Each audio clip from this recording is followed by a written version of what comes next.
Good morning बच्चों।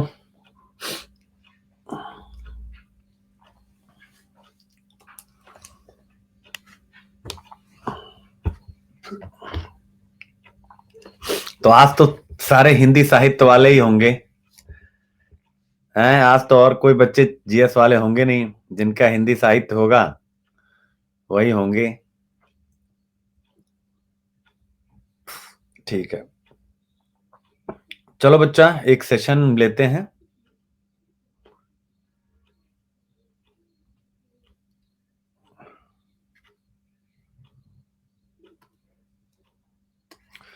हिंदी साहित्य 2020 आज मुख्य परीक्षा जो प्रश्न पत्र 1 है उसको हम लोग डिस्कस करेंगे। अरे क्या हो रहा है?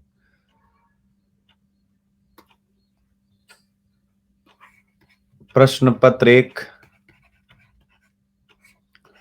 तो आज हम लोग उसको डिस्कस करेंगे, प्रश्न पत्र 1 को।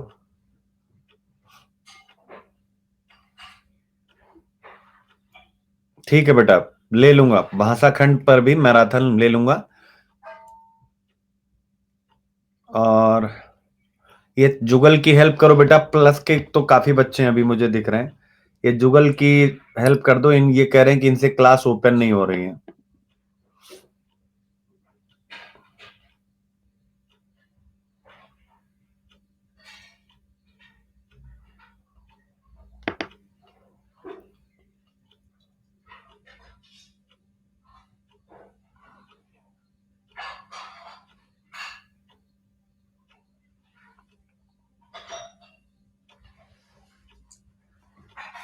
ठीक है, तो आज प्रश्न पत्र 1, उसके पहले हिंदी साहित्य 2020 अनअकैडमी सब्सक्रिप्शन प्लेटफॉर्म। जो भी बच्चे अपनी यूपीएससी की तैयारी मेरे साथ करना चाहते हैं तो वो अब यहां से एक बेहतर रणनीति के साथ मेरे साथ चलें।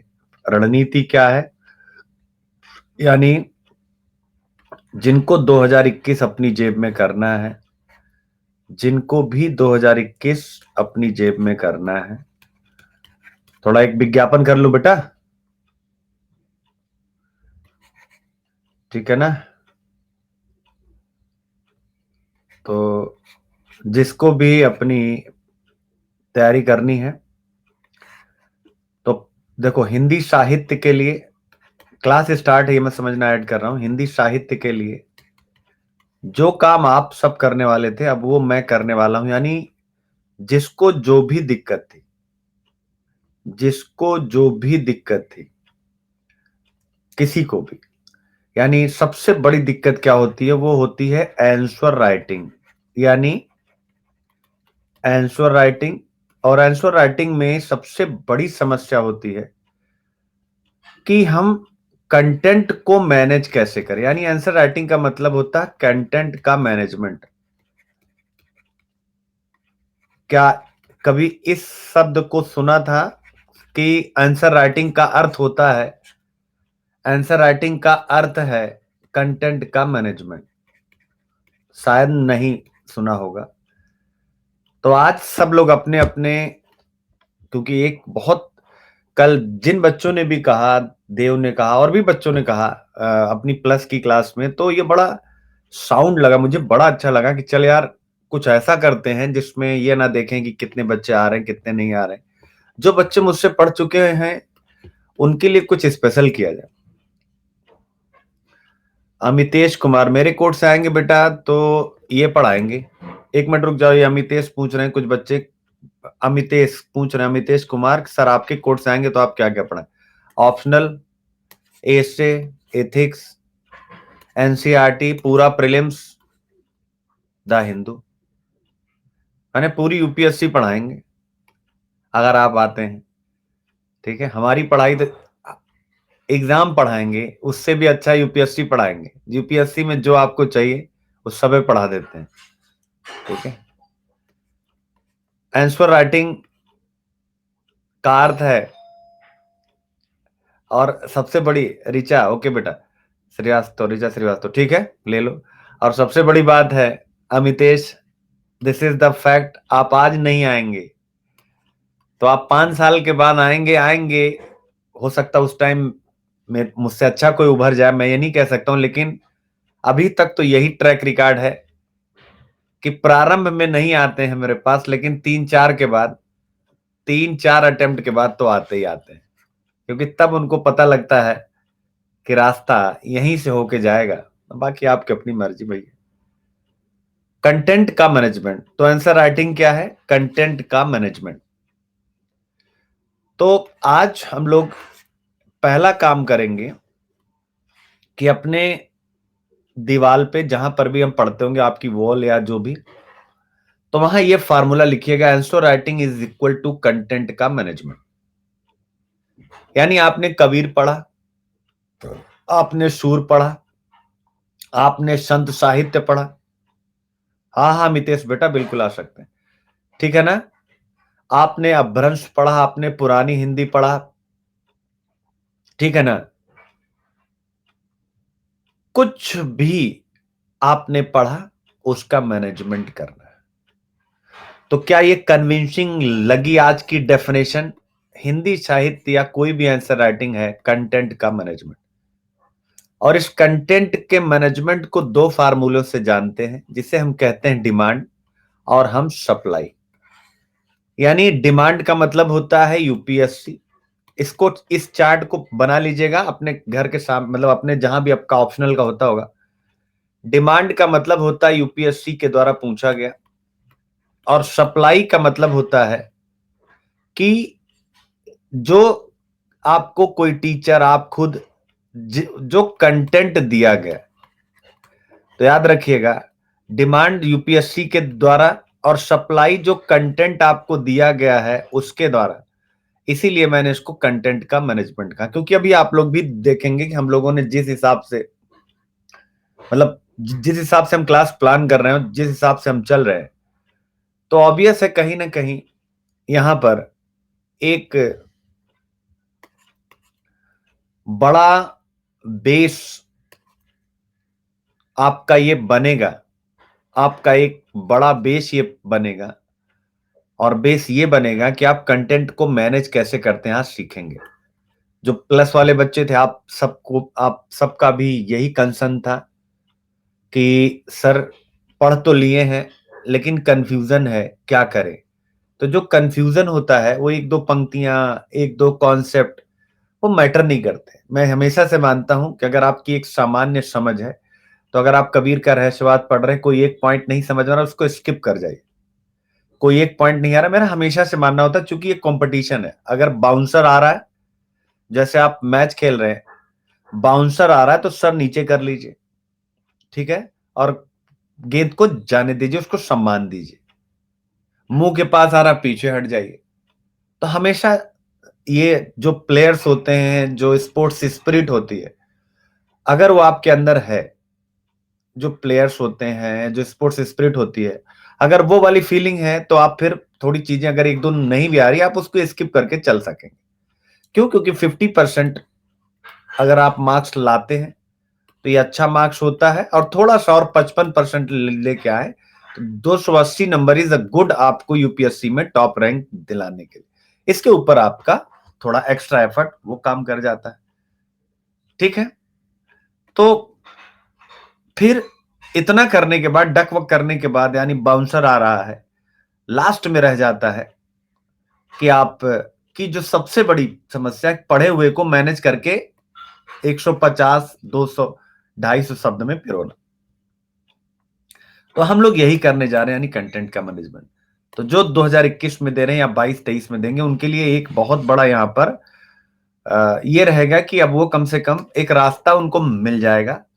फिर वो अपनी प्रीलिम्स पर पूरा फोकस हो जाएंगे कि चलो अब हमारा ऑप्शनल का एकदम से मामला बना हुआ है, अब हम अपना प्रीलिम्स निकालते हैं। एथिक्स सर का स्ट्रांग ही है, ऐसे स्ट्रांग ही है, इसके बाद फिर कुछ बचता नहीं, हिंदू आप कर ही रहे हैं, तो एकदम से पिक्चर आपकी क्लियर हो जाएगी, ठीक है। तो जो बच्चे, तो ये हो गया हिंदी साहित्य। तो जो भी बच्चे मतलब प्लस पे आना भी चाहते हैं, तो सारे आते ही रिकॉर्डेड लेक्चर आपको मिलने लगते हैं।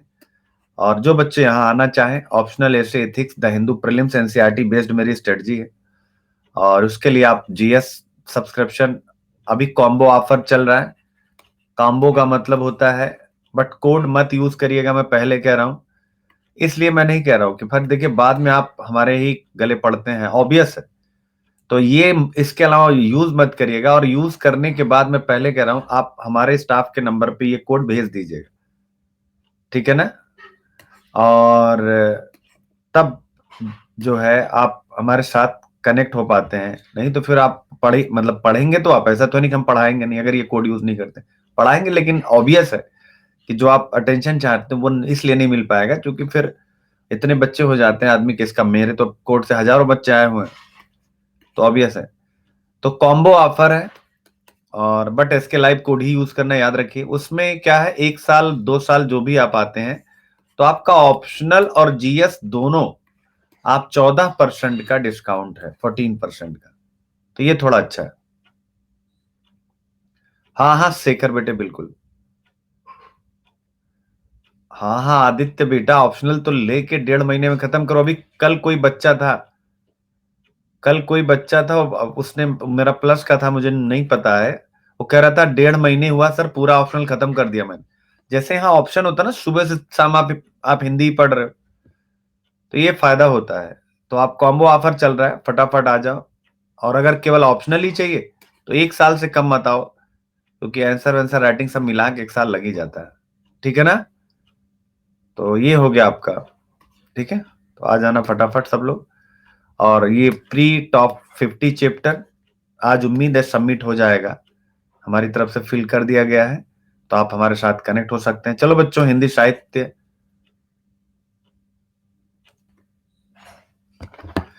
तो बच्चों सबसे पहले प्रश्न पत्र 1 आज हम करने जा रहे हैं। और प्रश्न पत्र 1 में 2020 में जो भी प्रश्न पूछे गए हैं उसको समझने से पहले हमें क्या करना होगा, हमें ये देखना है कि सिलेबस क्या है। तो भाग का, और भाग का आपको पता है 250 अंकों का है। खंड का और खंड खा, एक पेपर में 2 खंड होते हैं, कुल 5 प्रश्न आपको करने हैं। कितने करने हैं? कुल 5 प्रश्न आपको करने हैं। पहला, हिंदी भाषा और नागरी लिपि का इतिहास। क्या है? हिंदी भाषा और नागरी लिपि का इतिहास, ठीक है। मिलेगा बेटा, अभी काम चल रहा है जुलाई के बाद। हिंदी भाषा और नागरी लिपि का इतिहास, अपभ्रंश, अवहट्ट और प्रारंभिक हिंदी।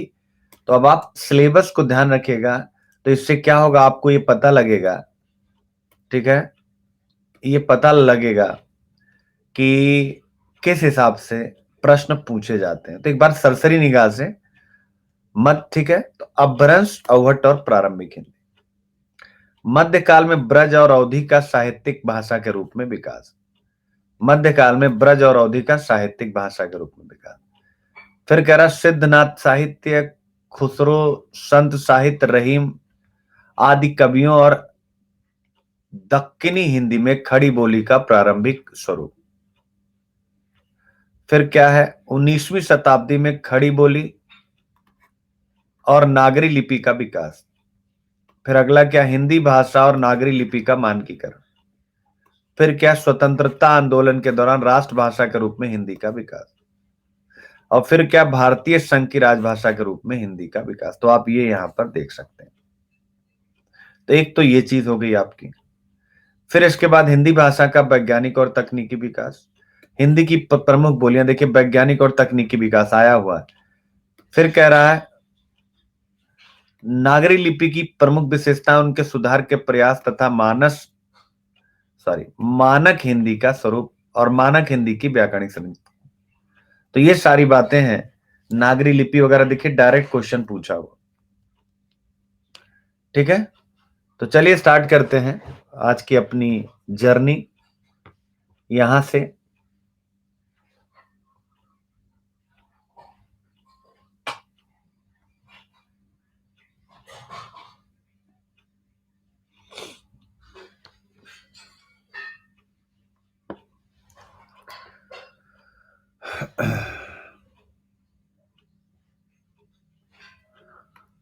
देखिए प्रश्न पत्र 1 खंड का क्या आया हुआ है। नहीं बेटा काजल, इसमें क्यों रहोगे, ये तो हिंदी लिटरेचर है ना, इसमें आप क्यों रहोगे।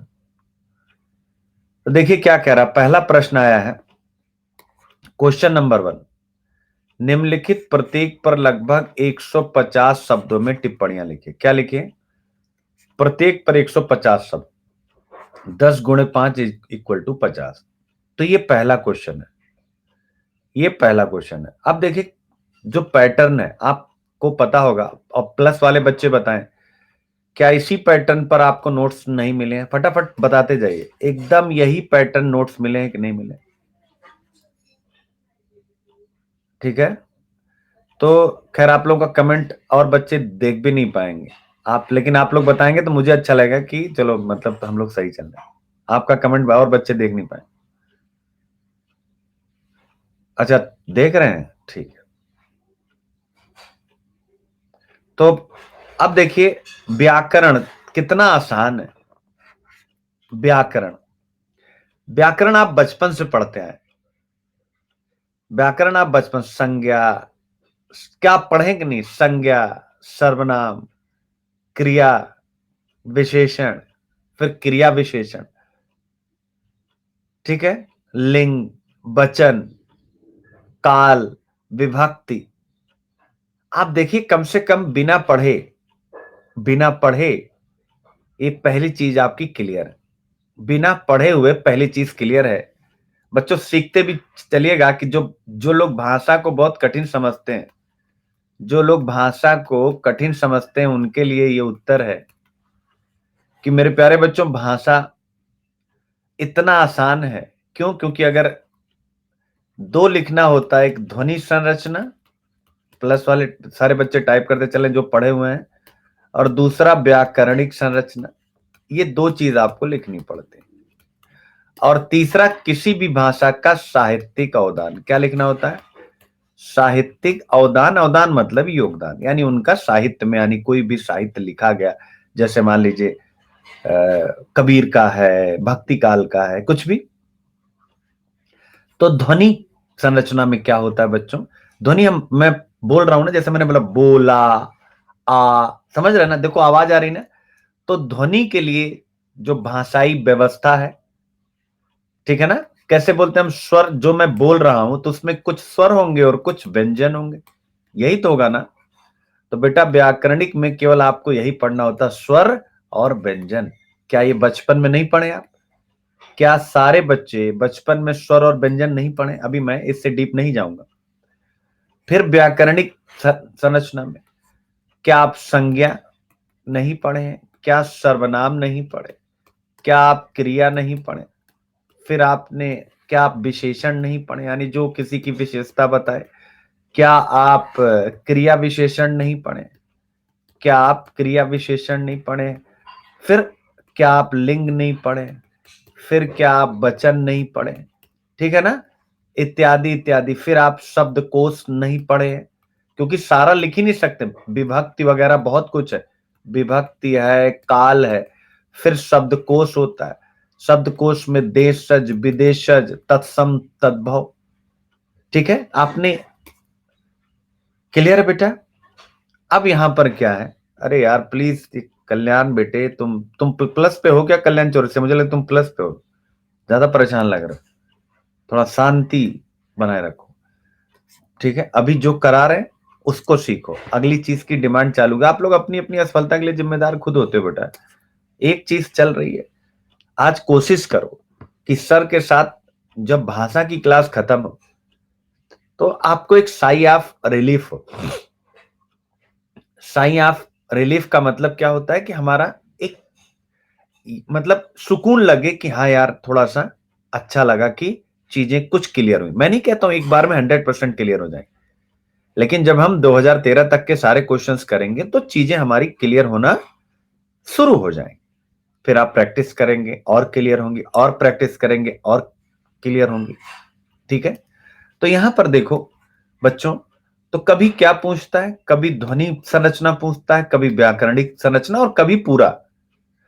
तो भाषा, पूरा भाषा मेरे प्यारे बच्चों, ये जो मैंने सिलेबस आपको दिखाया, ये पूरा भाषा, ठीक है ना? जितनी भी भाषा इसमें से पढ़नी है, सबका पैटर्न यही है। क्या है? सबका पैटर्न यही।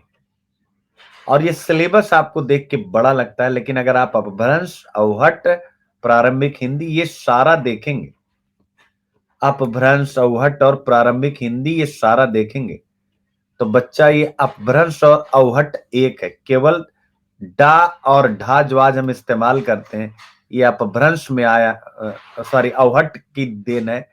बाकी पूरा का पूरा अपभ्रंश, अवहट्ट और इसी से मिलता जुलता प्रारंभिक हिंदी, यानी जो ध्वनि संरचना, स्वर और व्यंजन ये है, जो व्याकरणिक संरचना है वो ऑलमोस्ट एक है।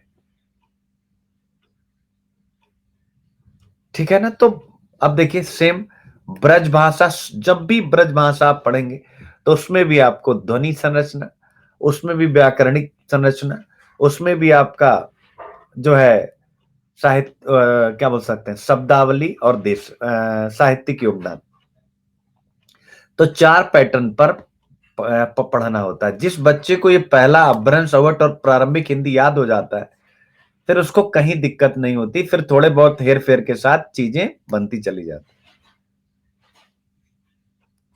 ठीक है ना। तो ये हो गया आपका यहां से। तो अब अगर आप देखिए ये जैसे ये है टाइप 2, क्या है, ये हिंदी साहित्य का टाइप 2 है, आप ऐसा मान लीजिए, भाषा खंड का। ठीक है बच्चों, भाषा खंड का टाइप 2, भाषा खंड का टाइप 2 है। क्या है ये भाषा खंड का टाइप 2 है। ठीक है ना।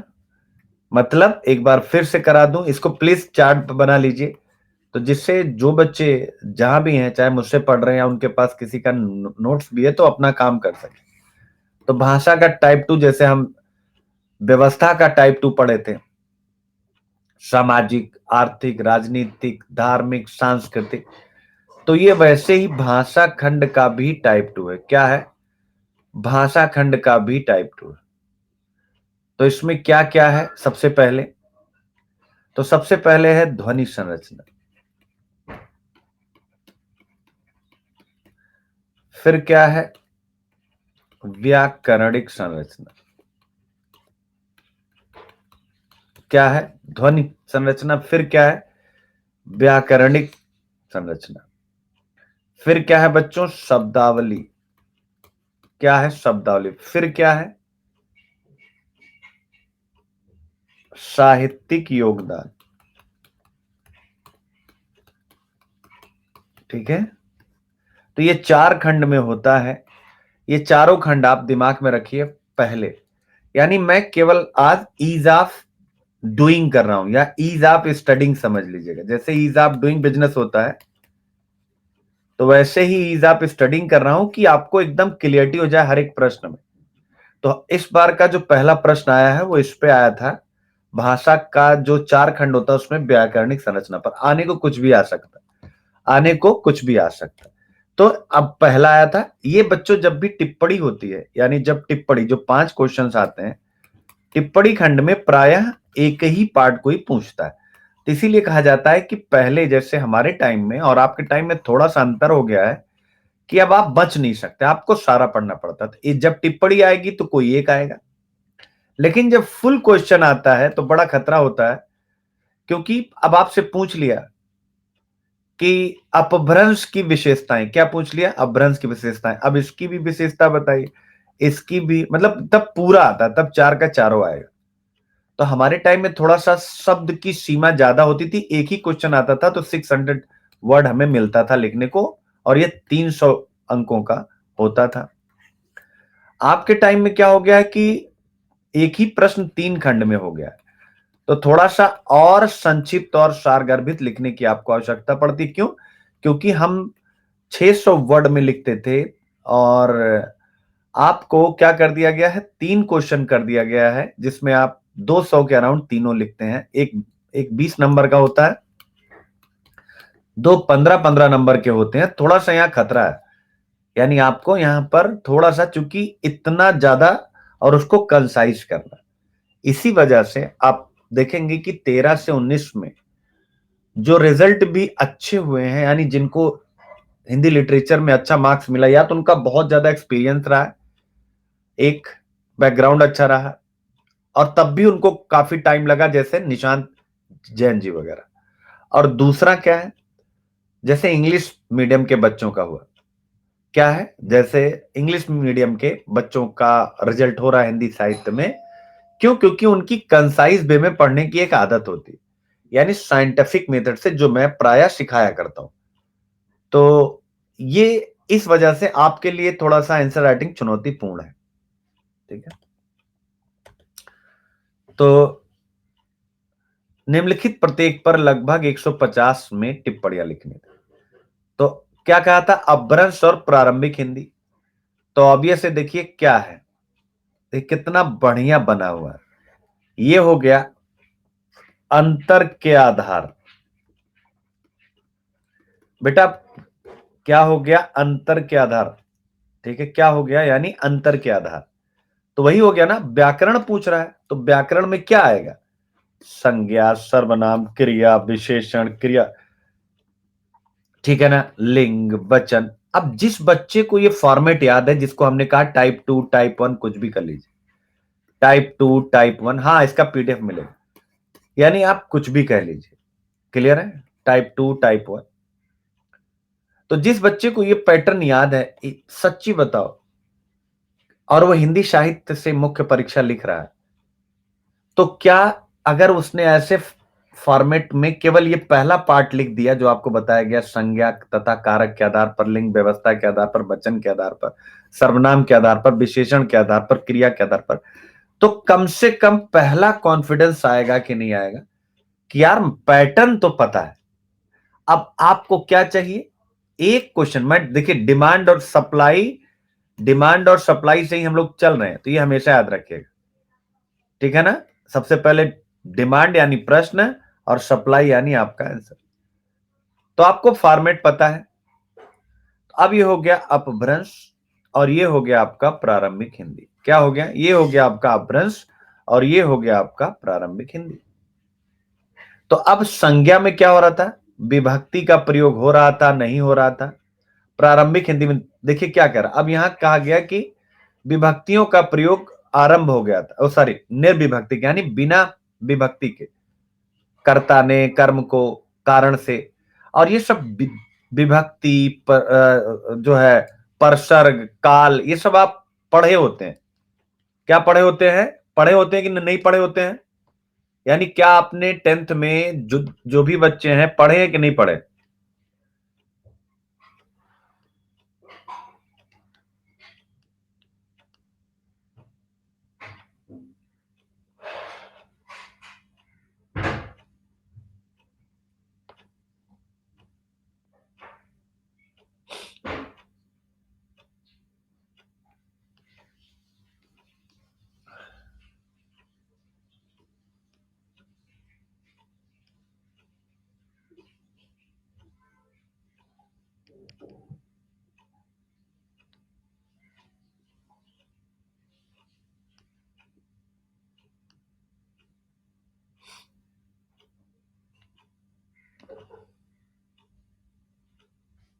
ठीक है, तो सिंपल सी बात है यहां पर, कि यहां निर्विभक्ति का प्रयोग आरंभ हो गया। देखिए यहां लिखा हो, यही प्रवृत्ति आगे भी रही।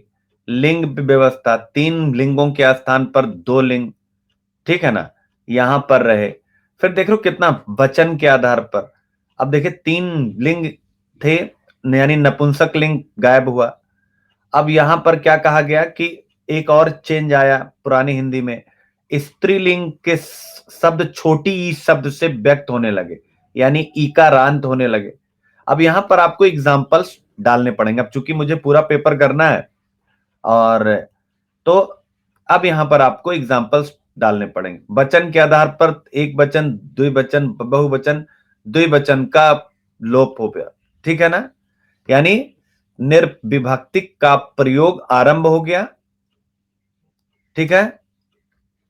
और फिर ये सारे चीजें, फिर देखिए सर्वनाम के आरंभिक चिन्ह मिलने लगे, सर्वनामों का यहां ज्यादा विकास हुआ, यानी देखिए यहां सॉरी, यहां आरंभ हो रहा है, यहां अत्यधिक विकास हो रहा है। तो इसी पैटर्न पर यानी आपको इन प्रश्नों को करते हुए चले जाना है। क्या करना है? इसी पैटर्न पर आपको इन प्रश्नों को करते हुए चले जाना है। तो ये है डिमांड और सप्लाई। चूंकि हम लोग डिमांड और सप्लाई पर क्लास कर रहे हैं, विस्तृत क्लासेस आपको करनी ही पड़ती हैं।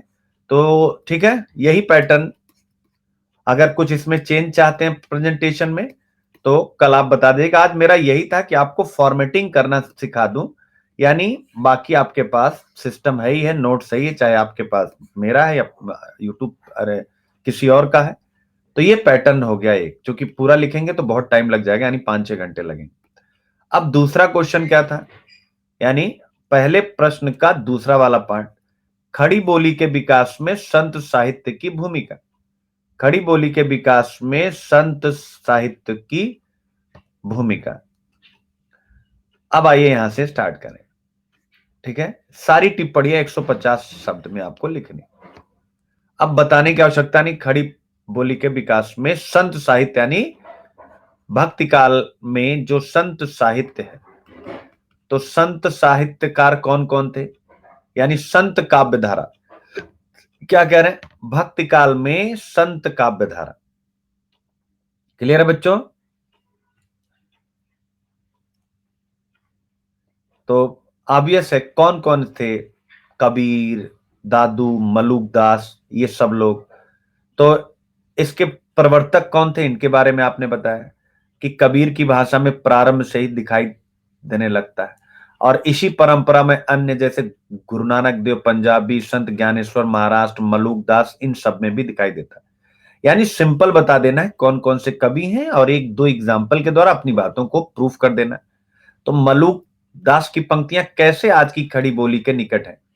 अजगर करे न चाकरी, पंछी करे न काम, दास मलुका कह गए सबके दाता राम। अब इसी इतने से काम नहीं चलेगा, यहां पर आपको क्या कह रहा, खड़ी बोली के विकास में। तो ये हो गया। अब एक खड़ी बोली की कविता का एग्जाम्पल, एक एक एग्जाम्पल क्या हो गया, ये मलुक दास का हो गया। अब एक खड़ी बोली की कविता जो भी आपने पढ़ी हो, जैसे खड़ी बोली की कविता, तो खड़ी बोली की कविता, ठीक है, उसका एक एग्जाम्पल आप यहां पे लगा देंगे। खड़ी खड़ी बोली की कविता क्या लगाएंगे, ठीक है ना। जैसे खड़ी बोली का जो प्रथम विश्व कवि माना जाता है, प्रथम विश्व कवि खड़ी बोली के, देखो ये सब बीच में चखने लगाने पड़ते हैं। अगर आप तहलका मचाना चाहते हैं, 350 के अराउंड चाहते हैं, तो फिर आपको ये जो चखने लगा रहा हूं ना, ये चखने कहीं नहीं मिलेंगे, आप चेक कर डालिएगा। तो खड़ी बोली के प्रथम विश्व कवि अयोध्या सिंह उपाध्याय हरिओद, इनका नाम अयोध्या सिंह उपाध्याय हरिओद की एक रचना है बेटा, की रचना है प्रिय प्रवास। क्या है? प्रिय प्रवास। तो अब आपने क्या किया, यानी कि आपने बता दिया कि ये है, और एक आपने कंपैरेटिव लिख दिया कि उसमें, ठीक है ना। क्लियर बेटा? तो आप बता सकते हैं, इनका नाम लिख सकते हैं, क्या उनमें हम देख सकते, ठीक है। अब आप कविता लिखना चाहते हो, ठीक है, जैसे पंक्तियां है ना, देख कर बाधा विविध, बहुविघ्न घबराते नहीं। पढ़ा है? जैसे अगर यहीं पर हम लोग लिखें, बचपन में पढ़ा कि नहीं, देख कर बाधा विविध, पढ़ा तो सबने होगा, क्योंकि जिसने भी 10वीं 8वीं तक पढ़ा, हिंदी तो सबको पढ़ना होता है। देख कर बाधा विविध यानी बड़ी बाधाएं दिखाई दें, बहुविघ्न घबराते नहीं, रह भरोसे भाग के, रह भरोसे भाग यानी भाग्य के भरोसे रह करके, दुख भोग पछताते नहीं, काम कितना ही कठिन हो किंतु उकताते नहीं, ठीक है। भीड़ में चंचल बने जो वीर दिखलाते नहीं, भीड़ में चंचल बने जो वीर दिखलाते नहीं। तो आप देखें, अब इनकी एक कविता अगर आप लिख दें तो फिर क्या हो जाएगा, आपने एकदम प्रारंभ में छक्का मार दिया। ठीक है, अब इसके बाद कबीर का एक पद लिख दिया, और ऐसे ही आंसर लिखना है, ऐसे ही आंसर लिखना। जो बिछुड़े हैं प्यारे से भटकते दर बदर फिरते, हमारा यार है हम में हमन को इंतजारी क्या। ठीक है ना, कबीर। और कबीर की तो बहुत सी पंक्तियां, कबीर की तो बहुत सी पंक्तियां, अगर आप सिंपल लिखना चाहें तो गुरु गोविंद वाली जो पंक्तियां है, गुरु गोविंद दो खड़े काके लागों पा, बलिहारी गुरु आपने जिन गोविंदियो बताए। तो वहां पर भी कई शब्द ऐसे हैं, आज भी गुरु को गोविंद ही कहा जाता है। ठीक है, तो कुछ भी आप कुछ भी कर सकते हैं। दीपक दिया हाथ, ये क्या है, खड़ी बोली है कि नहीं। आगे थे सतगुरु मिलया दीपक दिया हाथ। अब बताइए, क्या हम लोग आज ये नहीं बोलते हैं, खड़ी बोली दीपक दिया हाथ, सॉरी दीपक दिया हाथ। आज भी तो हम यही बोलते हैं ना, दीपक दिया हाथ। ठीक है, तो आप देख सकते हैं। तो ये होता है, ये चखना, ये चखना कब लगेगा, जब आप प्रीलिम्स इस बार दे करके आएंगे। ठीक है, क्योंकि पिछली बार मैं भी फर्स्ट टाइम ऑनलाइन करा रहा था, बहुत सी चीजें सीखने को हमें भी, जैसे अब पढ़ाया कुछ दिन तो समझ में आया। और एक तो आपसे सच बताऊं, बच्चे ही नहीं थे यार जिनका प्रीलिम्स हुआ हो, जो आए सब बाद में आए। अब एक डेढ़ महीने में उनको, उनका अपना एक पैटर्न था, उस पैटर्न को मैं कैसे चेंज करता, मेरी शुरू से आदत रहती है। अब आपका डेढ़ महीने के लिए आप मेरे पास आ रहे हैं, जैसे जो मेंस के टाइम बच्चे आए भी, तो वो सब केवल मेंस के लिए आए। जो एस्पैन एकेडमी, उसमें भी हिंदी साहित्य एक ही दो बच्चे का था, तो अनुराधा का ही था शायद। तो उनका अपना एक बेसिक होता है, तो अब उस बेसिक को कैसे तोड़ा जाए। अब की बार जो बच्चे हैं, ये मेरे तैयार किए हुए हैं, अब अगर ये निकाल गए इसमें से प्रीलिम्स, तो समझ लो उनके लिए तहलका ही है।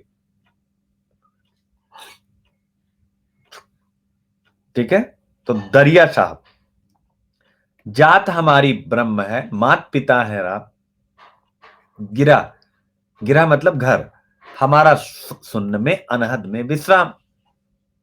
तो अब आप देख सकते हैं कि ये है। और देखिए, उपरोक्त उदाहरण में संत कवियों की भाषाई सम्मिश्रण अद्भुत कला सदुकड़ी या पंचमेल खिचड़ी भाषा, तो ये आप यहां से कर सकेंगे।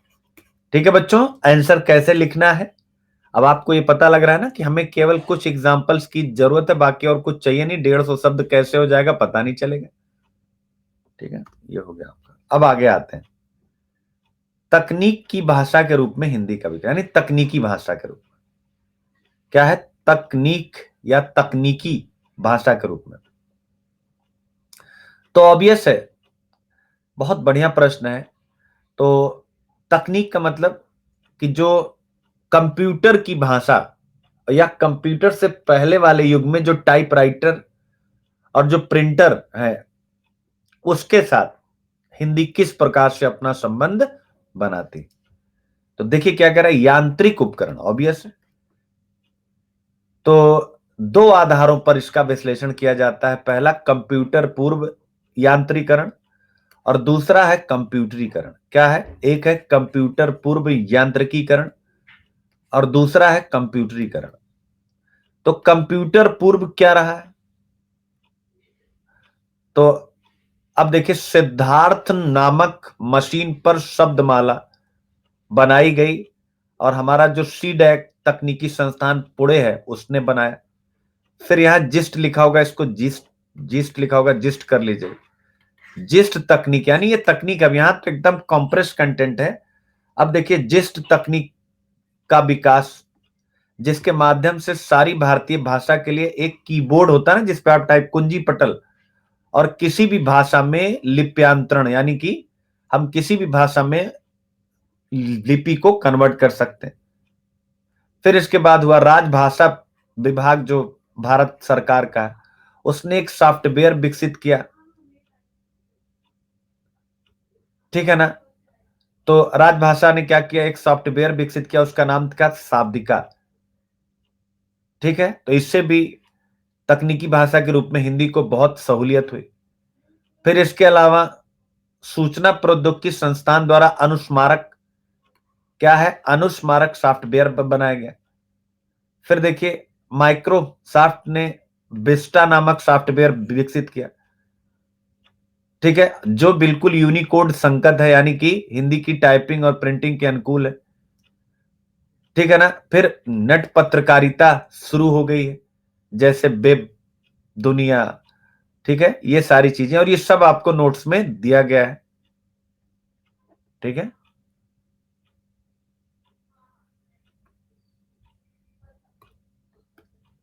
ठीक है, तो ये हो गया आपका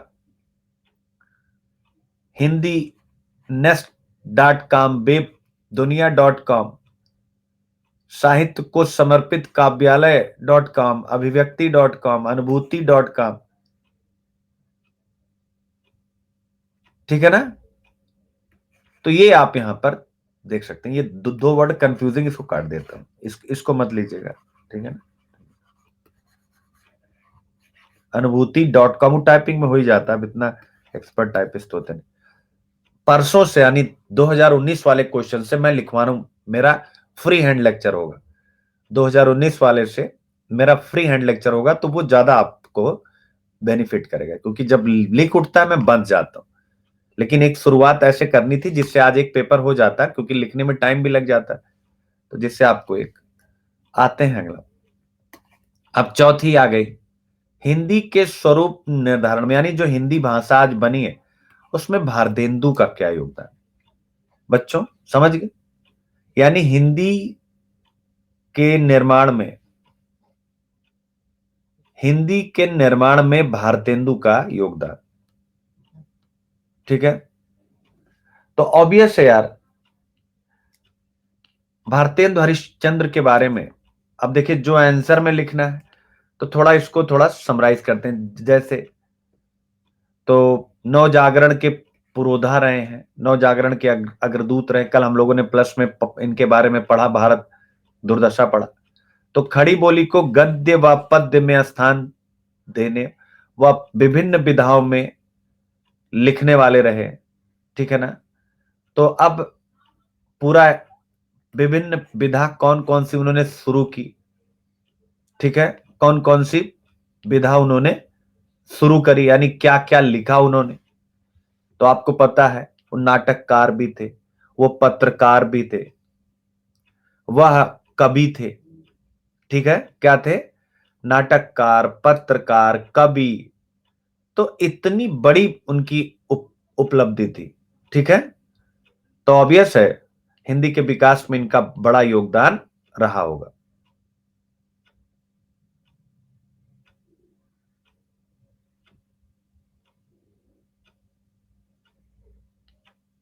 ठीक है ना।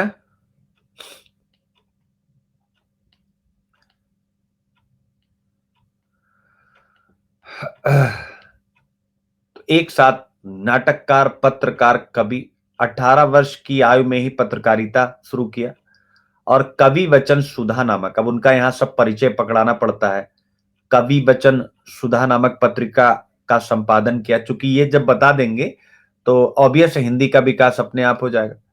तो कवि वचन सुधा नामक पत्रिका का संपादन किया। फिर इसके बाद 23 वर्ष की उम्र में अंग्रेजी में हरिश्चंद्र मैगजीन निकाली, हिंदी में हरिश्चंद्र पत्रिका निकाली। इसके अलावा बाल बोधनी जैसी पत्रिका का संपादन किया। तो इतना कुछ किया, और जो इनके विचार का विषय भी था वह गद्य और कहीं ना कहीं खड़ी बोली को बहुत ज्यादा श्रेयस्कर था, उसके लिए आवश्यक था कि इन्होंने जैसे बाल विवाह, सती प्रथा, विधवा विवाह, इन सब के, मतलब इन सब के लिए काम किया। तो ऑब्वियस था उन्हें लोगों को अपनी बातों को संप्रेषित करना था, साहित्य के माध्यम से करना था, ठीक है। तो उन्होंने एक हिंदी भाषा को एक इस प्रकार की प्रेषणीय भाषा बनाया जो लोगों तक पहुंच सके, इनकी बातें लोगों तक पहुंच सके। इनफैक्ट इन्होंने दलदल में फंसी जो वेश्याएं थी, जैसे हम उन्हें, वाराणसी का एक उदाहरण है, वाराणसी की उस समय एक वेश्या की जो गलियां होती हैं, बदनाम गली कहते हैं, उसका नाम है दाल मंडी। दाल मंडी में, ठीक है ना, वेश्याओं को पढ़ाना शुरू कर दिया। सोचिए कितने महान लोग थे। अभी हम लोग जाना शुरू कर दें तो तुरंत जो है, इस समाज में इतने गंदे लोग हैं। जो अच्छे लोग हैं प्रायः वो गंदे हैं, ये मेरा अपना मानना है। इस समाज में, मेरा अपना स्पष्ट मानना है, इस समाज में जो अच्छे लोग हैं प्रायः गंदे हैं। कि अगर आप इस प्रकार का कुछ भी सोचिए, आप जाति मत मानिए, आप धर्म मत मानिए, तो आप देखिए आपको जीने नहीं देंगे। ठीक है, आपको मनवा के रहेंगे। तो ऐसे लोग हैं, लेकिन इनकी परवाह किससे है? एक बार मेरे बच्चे ना आईएएस में लाइन लग जाती ना, एक बार अगर लाइन लगा देते ना बेटा, कसम से बता रहे हैं, प्रशासन को दिखाया जाता है कि साला प्रशासन होता कैसे। जितने गुंडे माफिया ना, इनसे हम लोग झगड़ा ही नहीं करते। जितने गुंडे माफिया इनको अपने साथ अपनी टोली में शामिल कर लेते, क्योंकि झगड़ा करेंगे, बड़े बड़े गुंडे हैं, तो ऑब्वियस है फिर वो हमारा पूरा कंसंट्रेशन उन्हीं पे रहेगा सुबह शाम। इस क्योंकि वो भाई विधायक हैं, एमएलए हैं, अब वो तो जनता के चुने प्रतिनिधि, तो आप चालाकी दिखाइए, उनको अपने साथ लाइए, उनकी जेब से पैसे निकलवा के गरीबों के लिए काम करवाइए। और बड़ा आसान है करना, लेकिन उसके लिए भी बड़ा विलक्षण प्रतिभा चाहिए। आईएएस में सेलेक्ट हो जाना अलग बात है, विलक्षण प्रतिभा रखना वो एक अलग बात है। जितने भी टॉपर हुए हैं, चलिए बताइए, किसी भी टॉपर ने आज तक, पीछे के जितने भी, एक भी टॉपर का नाम बताइए जिसने कुछ तगड़ा मॉडल दिया हो। चलो बताओ। सारा मॉडल ऊपर से दिया जा रहा है, वो उसी मॉडल का अनुपालन हो रहा है। आप विचार करिए, मतलब किसी के नाम से आया कि उन्होंने ऐसा इन्वेंट किया। इनफैक्ट पता ही नहीं कि वो हैं कहां, कहां गए वो लोग, भूले बिसरे गीत हो गए। ऐसा नहीं, प्रशासन चल रहा है, उनका अच्छा काम है, लेकिन ऑब्वियस है। ठीक है बेटा, तो परिचयात्मक विवरण, क्या क्या उन्होंने शुरू किया, सारा पूरा बताना पड़ेगा। उनके काव्य संग्रह, प्रेम माधुरी, प्रेम प्रलाप, कौन कौन से? पहला प्रेम माधुरी, दूसरा प्रेम प्रलाप, तीसरा राग संग्रह, चौथा कृष्ण चरित्र, पांचवा फूल का गुच्छा। उनके नाटक कौन कौन से हैं? वैदिकी हिंसा, हिंसा ना भवती, वैदिकी हिंसा, हिंसा ना भवती पहला, दूसरा सत्य हरिश्चंद्र, तीसरा नील देवी, चौथा भारत दुर्दशा, और पांचवा अंधेर नगरी। ठीक है ना। उन्होंने कई जो है अनुवाद भी किए, जैसे विशाख दत्त की मुद्रा राक्षस का किया, हर्ष की रत्नावली का किया, ठीक है ना, राजशेखर की कर्पूर मंजरी का किया, ठीक है, दुर्लभ बंधु जो शेक्सपियर की रचना मर्चेंट ऑफ वेनिस का अनुवाद था, दुर्लभ बंधु, ठीक है, उसका कर रहे थे, लेकिन उसी बीच उनकी मृत्यु हो गई। ठीक है। तो हिंदी के स्वरूप निर्धारण में भारतेंदु का योगदान, तो ये सारी बातें जो लिखी हुई हैं, ठीक है, मानक मतलब इन रचनाओं में विद एग्जाम्पल। लेकिन इस प्रश्न की शुरुआत कैसे होगी? इस प्रश्न की शुरुआत कैसे होगी? जैसे हिंदी के स्वरूप निर्धारण में भारतेंदु का योगदान। तो गद्य और पद्य में फिर आपने बता दिया इनका परिचय। यहां तक बच्चों पिक्चर क्लियर है? फिर आपने क्या बता दिया? परिचय। फिर इनकी विभिन्न विधाएं बता दी, और इसमें क्या क्या लिखा गया मैंने अभी आपको बता ही दिया। ठीक है। फिर कुछ और बातें बताएंगी भाषाई छंद के अंत के साथ, जन सामान्य को लेकर जातीय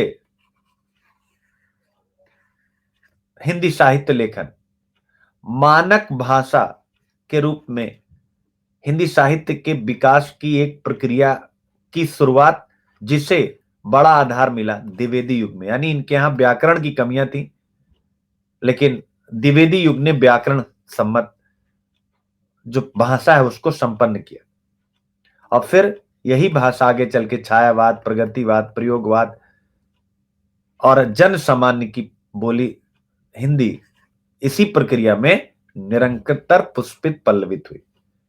एक लेखन ये होता है, एक दूसरा भी लेखन होता है। जैसे हिंदी के स्वरूप निर्धारण में, तो आप और अट्रैक्टिव लिखना चाहते हैं तो भूमिका, यानी भूमिका हेडिंग मत बनाइए, मतलब इस पैराग्राफ की बजाय ये लिखिए। क्या लिखिए? निज भाषा उन्नति है, पढ़े सब, निज भाषा उन्नति है, सब उन्नति को मूल, बिन निज भाषा ज्ञान के मिटत न ही है। ये मतलब हृदय, हृदय को शूल। ठीक है ना?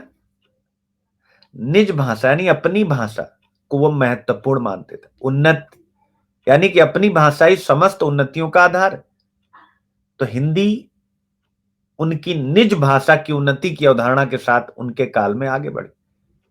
तो अगर आप स्टार्टिंग में ये पंक्ति लिख देंगे कि हिंदी के स्वरूप निर्धारण में, तो आप लिखिए, पहले पंक्ति लिखिए कि निज भाषा उन्नति है, सब उन्नति को मूल, बिन निज भाषा ज्ञान के मिटत न ही को सूल, और उसके बाद फिर पैराग्राफ चेंज करिए और वहां से अपनी कहानी स्टार्ट कर दी, जो जो मैंने आपको बताया।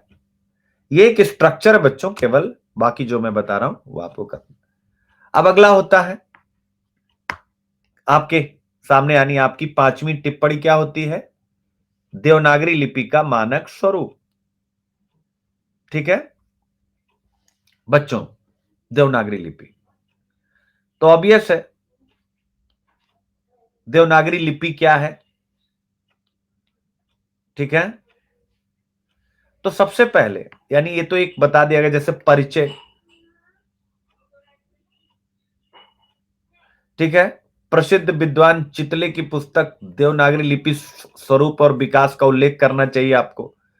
डॉक्टर उदयनारायण तिवारी के पाणिनि के उत्तराधिकारी नामक ग्रंथ में मानकीकरण का आधार बताया गया है। ठीक है ना? लेकिन ये तो हो गया। अब ये कुछ बातें हैं, एक चिन्ह का बोधक, एक एक ध्वनि का बोधक, एक चिन्ह, ये सारी बातें। देश में अधिकांश जनता ऐसी लिपि होनी चाहिए उचित हो, और यह ऐसी ही लिपि है। मात्रा इसके एकदम स्पष्ट है। जो आधुनिक यांत्रिक लेखन है कंप्यूटर के लिए, यह बेहतर है। तो ये सारी बातें आपको लिखनी, क्या लिखनी? ये सारी बातें। लेकिन इसको और भी अच्छा हम कर सकते हैं, जैसे इसका एक और प्रारूप, जैसे अब ये सब विस्तार से करेंगे। जैसे आपको कैसे लिखना है, सबसे पहले देवनागरी लिपि का परिचय सबसे पहले देना होता है। ठीक है ना? तो सबसे पहले आप लिखेंगे, जैसे प्रथम खंड में क्या लिखेंगे? तो प्रथम खंड में लिखेंगे लिखित ध्वनि संकेतों, लिखित ध्वनि संकेतों को लिपि कहा जाता है, को लिपि कहा जाता है। क्या कहा जाता है? लिपि कहा जाता है। यानी जो भी आप लिखते हैं वह क्या है? लिपि। ठीक है, देवनागरी लिपि के बारे में आप पढ़ रहे हैं तो आप लिखेंगे देवनागरी लिपि के बारे में। अब मैं ऐसे ही समझा देता हूं स्टार्टिंग में कि इसका विकास किससे हुआ? ब्राह्मी लिपि से हुआ। ठीक है ना? किससे हुआ? ब्राह्मी लिपि से हुआ। जो पहले गुप्त लिपि, जो पहले गुप्त लिपि, फिर कुटिल लिपि, और अंततः 10वीं शताब्दी में देवनागरी लिपि के रूप में विकसित हुई। क्या हुआ? यानी ब्राह्मी लिपि से हुआ, जो पहले गुप्त लिपि, फिर कुटिल लिपि, और अंततः 10वीं शताब्दी में देवनागरी से हुआ। ठीक है ना? तो आप यहां पर ध्यान कर सकते हैं। ठीक है ना? और इसकी उत्तरी शाखा को नागरी कहा जाता था, जो बाद में देव भाषा संस्कृत से जुड़ गई और परिणामतः नागरी का नाम देवनागरी हो गया। ठीक है, तो क्या कह रहा है, इसका मानक स्वरूप कह रहा है। तो इसका मानक स्वरूप जो पॉइंट आपको वहां पर बताए गए हैं सब कुछ, ठीक है ना, आप उसी हिसाब से, यानी देवनागरी की वैज्ञानिकता, नोट्स दिया गया है बेटा, देवनागरी की वैज्ञानिकता, ठीक है ना। तो अब मानक स्वरूप यानी कि इसकी जो वैज्ञानिकता है वही इसका मानकता है, यानी यह एक ध्वन्यात्मक लिपि है, अर्थात इसमें जैसा बोला जाता है वैसे ही लिखा जाता है, ठीक है ना। जैसे उदाहरण देना पड़ेगा, जैसे का शब्द है, का, तो का हम उच्चारण भी वही करते हैं। या देखिए का नाम यानी का, और उसका उच्चारण भी सेम वैसा ही का, यानी जैसे बोला जाता है वैसे ही लिखा जाता है, ठीक है। अब इसकी कंपेयर करेंगे, कंपेयर किससे करेंगे, इसकी कंपेयर करेंगे रोमन लिपि से, चूंकि अपनी वाली अच्छी बतानी है रोमन लिपि, तो इसमें इंग्लिश अक्षर एच है। अब देखिए है एच, लेकिन इसका उच्चारण करते हैं हा, ठीक है ना। तो ये सारी चीजें आपको लिखना है, एक अक्षर एक उच्चारण, मात्राओं द्वारा व्यंजनों का सुनिश्चित परिवर्तन, इसमें मूक अक्षर नहीं होते, ठीक है ना। मूक अक्षर का मतलब क्या होता है, जैसे अंग्रेजी में क्या होता है, नाइफ, KNIFE, इसमें के साइलेंट होता है ना, ठीक है ना। तो वो सारी बातें, ठीक है ना। फिर इसके बाद जो वर्ण होता है, ठीक है, तो जो वर्ण व्यवस्था वो भी साइंटिफिक है, यानी देवनागरी लिपि की वर्णमाला का प्रत्येक अक्षर केवल एक वर्ण को प्रदर्शित करता है, प्रत्येक वर्ण की एक सुनिश्चित ध्वनि होती। नहीं नहीं, बिल्कुल नहीं लिख सकते भाई, हिंदी का पेपर इंग्लिश कैसे लिखेंगे, प्रत्येक वर्ण की एक सुनिश्चित ध्वनि होती। तो ये सारी बातें हैं, आपको ये सब लिखना पड़ता है। तो देवनागरी लिपि का मानक स्वरूप यानी सीधा एकदम फैक्चुअल। अब आते हैं मानक हिंदी की व्याकरणिक विशेषताएं। अब फिर आ गया, ठीक है ना, पद संरचना, विकारी तत्व, कारक, वाक्य संरचना। फिर पद संरचना यानी इसके भी विकारी और अविकारी। विकारी में संज्ञा, सर्वनाम, विशेषण, क्रिया। अविकारी में क्रिया, विशेषण, योजक, विस्मयादि बोधक। संज्ञा व्यक्तिवाचक, संख्या, जातिवाचक, समूहवाचक, द्रव्यवाचक, भाववाचक। तो मानक हिंदी एकदम डायरेक्ट क्वेश्चन है, इसमें कुछ है ही नहीं। विशेषण में गुणवाचक, सार्वनामिक, परिमाण बोधक, संख्या बोधक। तब आप यहां से देख सकते हैं, ठीक है। अब इसके बाद देखिए पांचों टिप्पणियां कंप्लीट हो गई, और टिप्पणियों पर मेरी मार्किंग रही है कि बहुत सामान्य रहे हैं ये। अब आते हैं स्वातंत्र्योत्तर भारत की संवादी भाषा के रूप में। देखिए संवाद की भाषा, ठीक है, क्या है, स्वाधीनता के पश्चात, स्वाधीनता के पश्चात संवाद की भाषा के रूप में हिंदी के सामने चुनौतियां। अब आप देखिए, ठीक है ना। तो अब इसके सामने चुनौतियां, संवाद की भाषा जो आज हम बोलते हैं,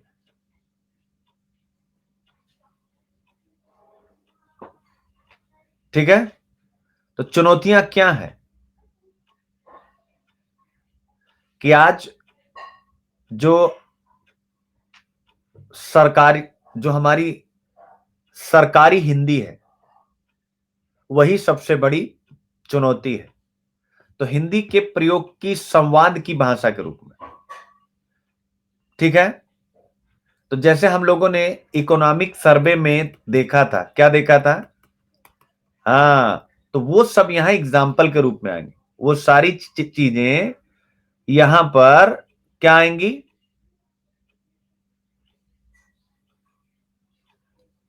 क्लियर है। तो ये आपको ध्यान में रखना है कि क्या क्या चुनौतियां। तो भाई तकनीक का युग है, R&D कुछ होता ही नहीं है, भाषाई शब्दावलियों की समस्या बहुत ज्यादा है, ठीक है।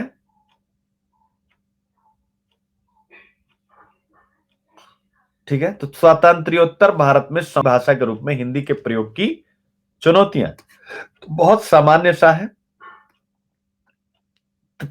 त्रिभाषी फार्मूला यह बिल्कुल चल नहीं पा रहा। नई शिक्षा नीति, यहां पर new education policy missing word हो गया 2020 में, ठीक है ना, हिंदी के विकास के लिए जो कहा गया है, ठीक है ना। तो ये सारी बातें।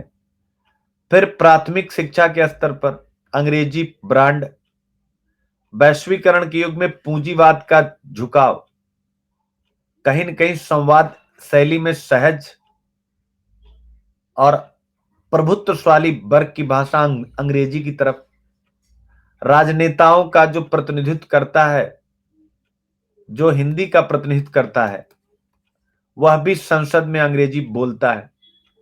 सिनेमा जो हिंदी है, पूरी सिनेमा हिंदी में होती है, लेकिन जो अन्य संवाद होते हैं वह प्रायः अंग्रेजी में होते हैं, ठीक है ना। तो आप देख सकते हैं शब्द भंडार, अनुवाद, जनभाषा के रूप में प्रचार का अभाव, ये सब जो है संवाद शैली में अवरोधक का कार्य करते हैं। अब ऑब्वियस है यहां पर हमें और अच्छा नंबर प्राप्त करना है, तो हमें यहां क्या करना है, यहां हमें एक आध सुझाव भी चिपकाने चाहिए अपने। तो आपको कहना चाहिए कि हिंदी की देखरेख के लिए, यानी संवादी भाषा के रूप में,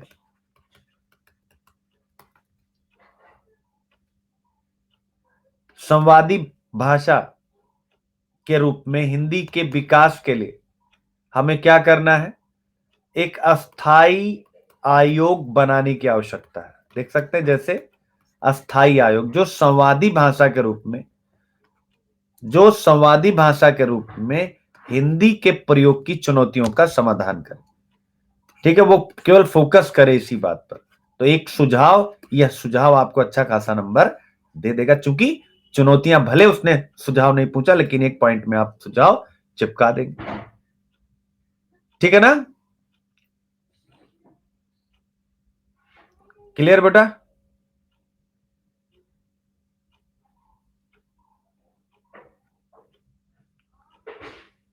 और भी आप सुझाव दे सकते हैं।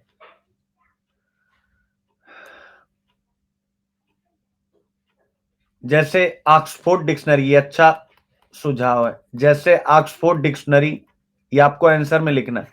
जैसे ऑक्सफोर्ड डिक्शनरी क्या करता है, यानी पूरे विश्व में जो भी शब्द चर्चित रहते हैं उनको उसी रूप में वो अपनी डिक्शनरी में स्थान प्रदान करता है।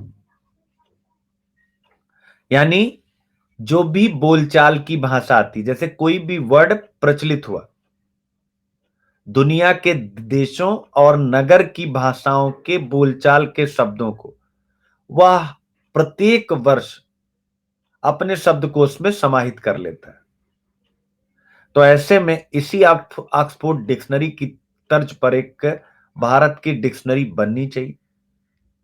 ऑब्वियस है भाई, तभी तो हम जो विश्व में प्रचलित शब्द है उसको क्या कर पाएंगे, संवादी भाषा।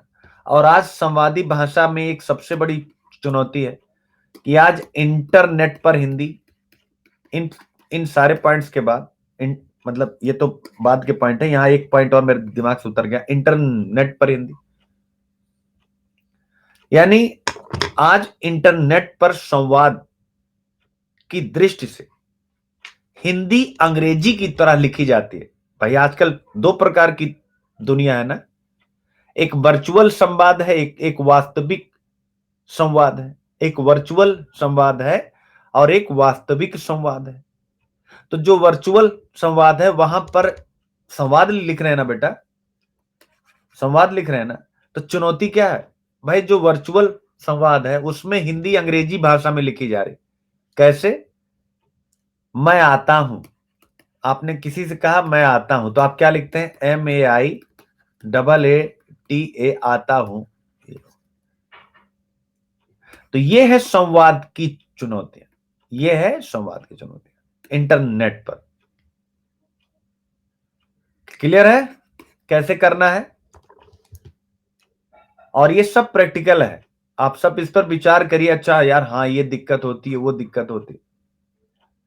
अवधि बताने की आवश्यकता नहीं, सूफी कवियों के द्वारा प्रयुक्त अवधि क्या है? सूफी कवियों के द्वारा प्रयुक्त अवधि,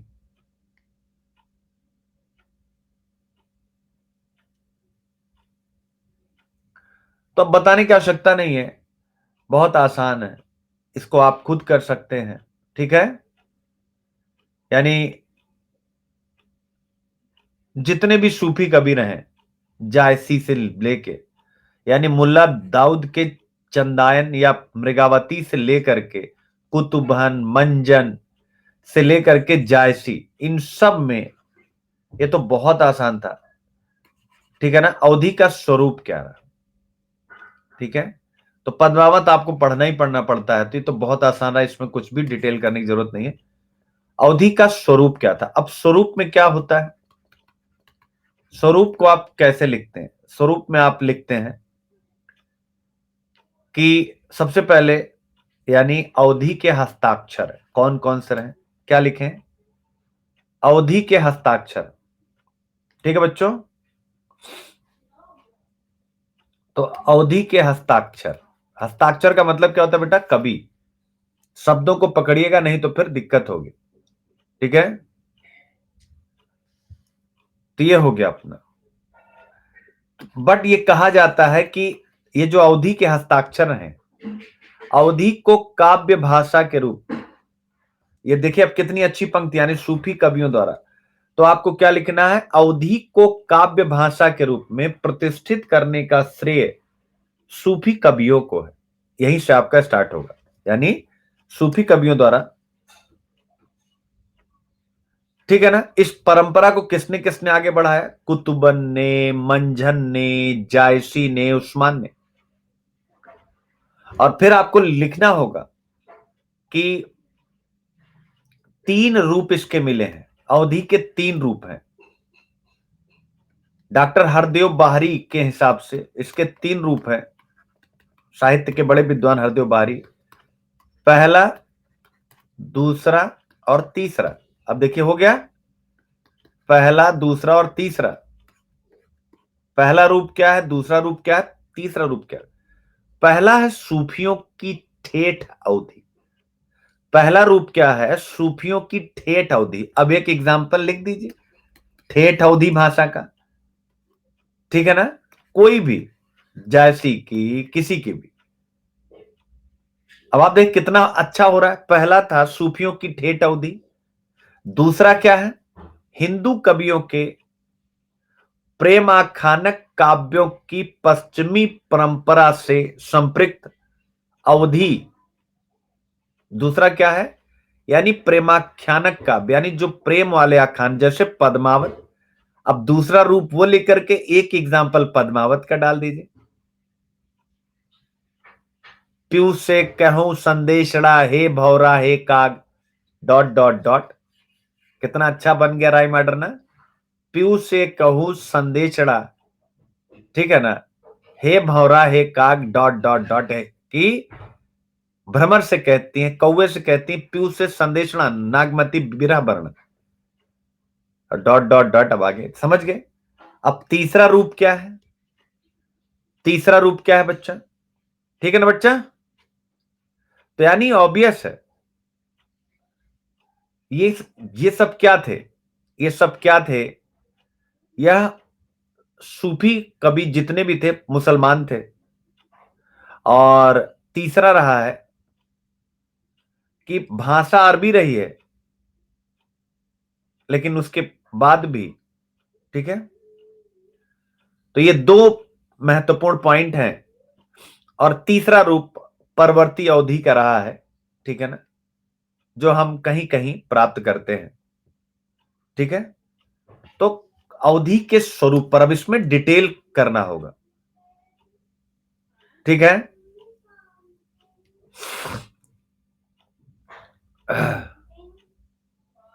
अब इसमें कुतुबन, मंझन, इनकी अवधि कैसी है? कुतुबन की अवधि कैसी है? तो कुतुबन की कविता में जन भाषा के साथ तद्भव शब्दों की अधिकता है। फिर मंझन की अवधि सरल और सटीक है। फिर इसके बाद हम जायसी पे आएंगे कि इस परंपरा के सबसे महत्वपूर्ण कवि हैं। पद्मावत अत्यंत प्रसिद्ध ग्रंथ है। कला पक्ष, भाषा पक्ष, प्रस्तुत अप्रस्तुत, इन सब का वर्णन। ठीक है। तो ये सारी चीजें हैं, एक एक एग्जाम्पल के साथ हम लेकर के चलेंगे, और बीच बीच में कुछ एक हम व्याकरणिक विशेषताएं भी डाल देंगे। जो आपको भाषा खंड में मिला है उसकी व्याकरणिक विशेषताएं डाल देंगे। तो मैं जो कहना चाह रहा हूं, समझ रहे हैं? मैं ये कहना चाह रहा हूं यहां पर कि आप लोगों को आंसर राइटिंग एक अलग से करना ही पड़ेगा हमें, हमारे पास ऑप्शन नहीं। यानी आप हिंदी साहित्य दुनिया में किसी से पढ़ लीजिए, जब तक आप आंसर राइटिंग के मेजर सेशंस नहीं लेंगे तब तक आपको समझ में नहीं आएगा। तो इस प्रश्न में क्या लिखना है? इस प्रश्न में क्या लिखना है? सूफी कवियों द्वारा प्रयुक्त अवधि। इसका मतलब सबसे पहले सूफी कवियों का परिचय, फिर उसके बाद उन्होंने जो भी लिखा है उसका एक एक एग्जाम्पल। 3 रूप है, पहला, दूसरा, तीसरा, तीसरे का एक एक एग्जाम्पल, और आपका आंसर कंप्लीट। अब फिर देखिए क्या कह रहे हैं, अगला क्या कह रहे हैं? 19वीं शताब्दी में खड़ी बोली। 19वीं शताब्दी में खड़ी बोली की प्रतिष्ठा के प्रमुख कारण। ठीक है। तो खड़ी बोली क्यों आई? तो ऑब्वियस है 19वीं शताब्दी में खड़ी बोली की प्रतिष्ठा क्यों आई? तो जन संपर्क, देखिए कोई भी भाषा, चाहे अपभ्रंश, चाहे पाली हो, प्राकृत हो, अपभ्रंश हो, अवहट्ट हो, पुरानी हिंदी हो, या उसके पहले सबसे पहले संस्कृत रही हो, भाषा वही चलेगी जो जन संपर्क का माध्यम हो। तो ऑब्वियस है, चाहे अपभ्रंश हो, चाहे जो भी हो, सब सब क्या थी? क्षेत्रीय भाषाएं थी कि नहीं थी? लेकिन स्वतंत्रता आंदोलन तो राष्ट्रीय स्तर पर हो रहा था। कब हो रहा था? राष्ट्रीय स्तर पर हो रहा था। तो ऑब्वियस है स्वतंत्रता आंदोलन की पृष्ठभूमि में जनसंपर्क की ताकत में जो सामर्थ्य खड़ी बोली में थी वह अन्य किसी क्षेत्रीय भाषा या बोली में नहीं थी। कारण क्या था? व्यापक जनसमूह द्वारा बोली जाती थी। ठीक है। आंदोलन को धार इसी से मिलती थी। राष्ट्रीय नेता गांधी से लेकर इनफैक्ट राजगोपालाचारी, फिर खूब पत्र पत्रिकाएं आई। तो ऑब्वियस है जन क्रांति के लिए सशक्त हथियार थी, इसलिए खड़ी बोली आगे बढ़ी। ठीक है। क्लियर बच्चा लोग? स्वाधीनता आंदोलन में खड़ी बोली की प्रतिष्ठा। ठीक है।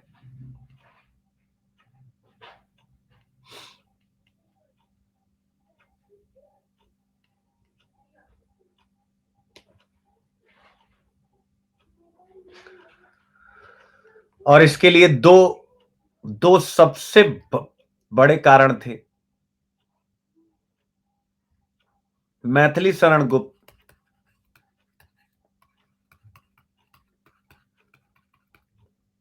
और अयोध्या सिंह उपाध्याय हरिओद। मैथिली शरण गुप्त की भारत भारती ने खड़ी बोली की प्रतिष्ठा में बहुत बड़ी भूमिका निभाई, और ऐसे ही अयोध्या सिंह उपाध्याय का प्रिय प्रवास।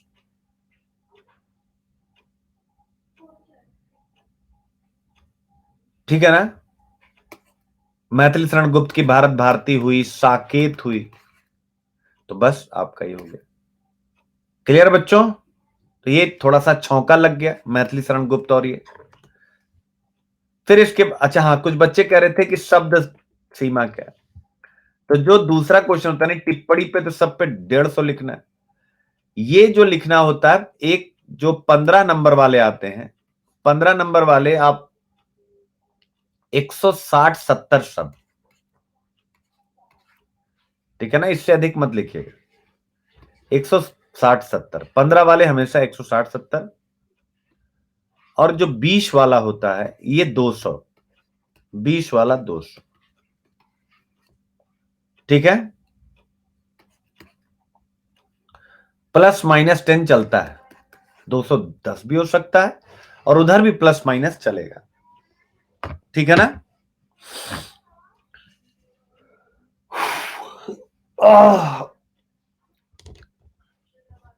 अब आगे आइए। अब देखो, संघ की राजभाषा के रूप में हिंदी के प्रयोग की चुनौती क्या है?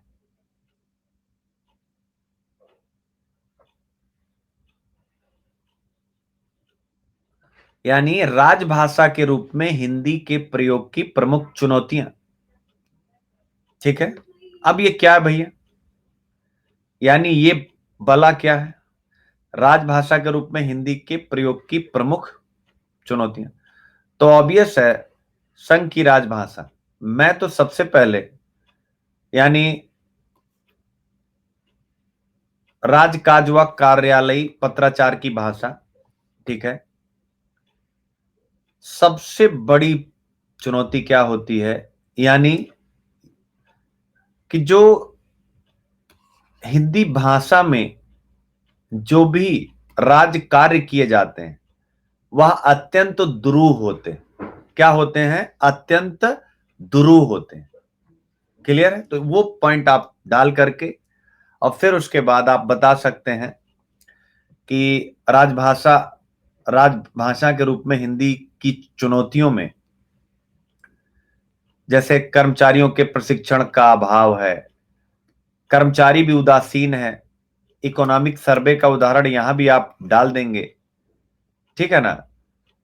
फिर अंग्रेजी की जो खूबियां हैं वो हिंदी के पास नहीं है, तो ऑब्वियस है, यानी अंग्रेजी। फिर इसके बाद आपका दक्षिण भारत का एग्जाम्पल आ जाएगा जो मैंने द हिंदू में कराया था कि त्रिभाषा न्यू एजुकेशन पॉलिसी में 2020, ठीक है, उसमें ट्रायो लैंग्वेज की बात हुई, उसको अस्वीकार किया गया। फिर आपको पता होगा राजनाथ सिंह, आप लिखेंगे जब राजनाथ सिंह गृह मंत्री थे, उन्होंने एक सर्कुलर जारी किया था कि अब पूरे देश में जो सरकार के काम होंगे हिंदी और अंग्रेजी भाषा में ही होंगे। तो इसका भी दक्षिण भारतीय राज्यों ने विरोध किया, राजभाषा।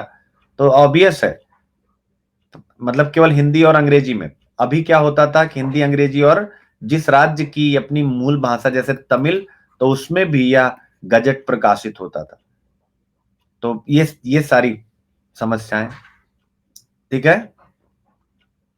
तो आप इसको करेंगे यहां से। अब इसके बाद क्या है?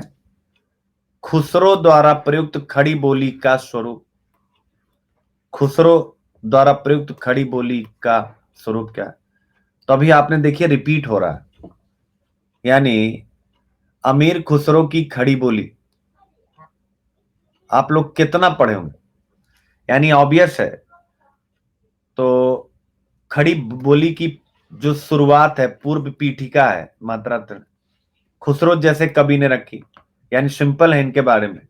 खड़ी बोली हिंदी के पहले कवि अमीर खुसरो, बताने की आवश्यकता नहीं, इनको हिंदी भाषा का पहला कवि माना जाता है। क्या माना जाता है? हिंदी भाषा का पहला कवि माना जाता है, ठीक है।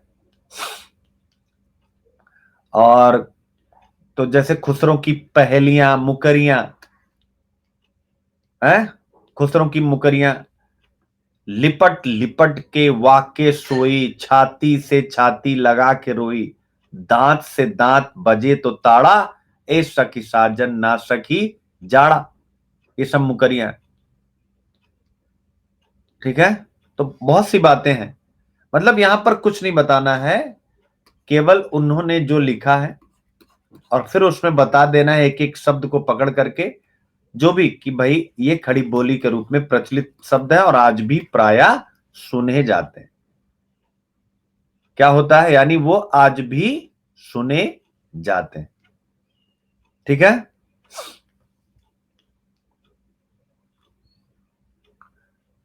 जैसे बहुत सी इनकी पंक्तियां हैं। एरी सखी मोरे पिया घर आए, जैसे एक पंक्ति है ऐरी सखी। अब ये सब बेटा, ऐरी सखी मोरे पिया घर आए, मोरे पिया घर आए, ऐरी सखी मोरे पिया घर। क्या आज खड़ी बोली में मेरा पिया घर आया ओ राम जी गाना आप सुनिए, ठीक है। तो ऐरी सखी मेरे पिया घर आए, फिर है मेरे महबूब के घर रंग हैरी, छाप तिलक सब छीनी रे। गाना बना है कि नहीं? छाप तिलक सब चीन्ही तो से नैला लगाए के। तो जो मैं ये पंक्तियां बोल रहा हूं, ये पंक्तियां बेटा, ये तो आपको किसी टीचर के साथ कनेक्ट ही होना पड़ेगा, इसका कोई है नहीं। जब यार देखा नैन भर, एकदम से खड़ी बोली, जब यार देखा नैन भर। तो ये कई पंक्तियां हैं। क्लियर हो गया? तो बस यही बता देना है, एक तरफ ये जो मैंने बोले हैं और वो सारी चीजें यहां पर। अब आगे आते हैं। अरे बेटा मैं पढ़ा चुका हूं, पढ़ा भी रहा हूं। अब रोज का मतलब ये थोड़ा होता कि हर दिन एक एक बच्चा एडमिशन ले, और मैं हर दिन नहीं। क्लास पढ़ी हुई है, 2-2 बैच कंप्लीट हो चुके हैं, अभी व्याख्या चल रहा है, आप आ जाएं। ऑनलाइन में हिंदी साहित्य हर दिन नया बैच थोड़े आप लोग उम्मीद कर सकते हैं।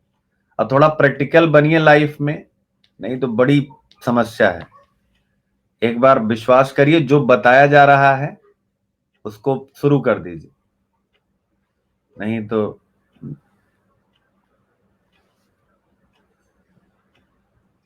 स्वाधीनता आंदोलन, आपको पता है, आपको पता है मैं लॉकडाउन के पहले से मेरा वर्कआउट बंद था। आज मुझे 1 पॉइंट, यानी आप मानिए मुझे 1.5 वर्ष हो चुका, 1.5 ईयर, ऐसा मानिए। मैं वर्कआउट से बिल्कुल दूर हूं, एकदम से। मैं वर्कआउट करने गया तो मैं खुद फिटनेस एक्सपर्ट हूं, जरा याद रखना, मैं खुद फिटनेस एक्सपर्ट हूं, मैंने जॉब की हुई, सोचिए। लेकिन मुझे पर्सनल ट्रेनर हायर करने पड़े, मुझे पर्सनल ट्रेनर मेरे जय सर, उनको मुझे हायर करना पड़ा। हर महीने 12,000 रुपए उनकी फीस है, हर महीने 12,000 रुपए उनकी फीस है। 3 दिन पहले चूंकि मैंने किया, तो मुझे लगा कि नहीं यार, जो चीज एकदम से बिगड़ गई वो संभलेगी नहीं। कोई आदमी डंडा लेके खड़ा रहेगा तभी होगा, क्योंकि मैं भी चीटिंग कर रहा था, नॉर्मल कर लेता था। तो अब आप सोचो कि एक आदमी जो खुद फिटनेस एक्सपर्ट है, जो यही जॉब करके अपना पूरा जीवन आगे बढ़ा है, आज उससे फिटनेस एक्सपर्ट की एक जरूरत पड़ी केवल इसलिए कि वो प्रेशर में रहेगा, कि मॉर्निंग में फोन कर देते हैं कि आप निकले कि नहीं निकले, ऐसे हम आलस कर जाएं, सो जाए। तो बेटा लाइफ में हम लोग, मैं जब वो मुझे कराते हैं, मैं बातें करता हूं उनसे, तो मुझे बड़ा हंसी आता है। मुझे हमेशा से पता है कि जब उनसे मैं करता हूं तो मुझे लगता है कि बच्चे क्यों फेल हो रहे हैं। आप लोग इस चीज से सहमत होंगे कि नहीं होंगे, लेकिन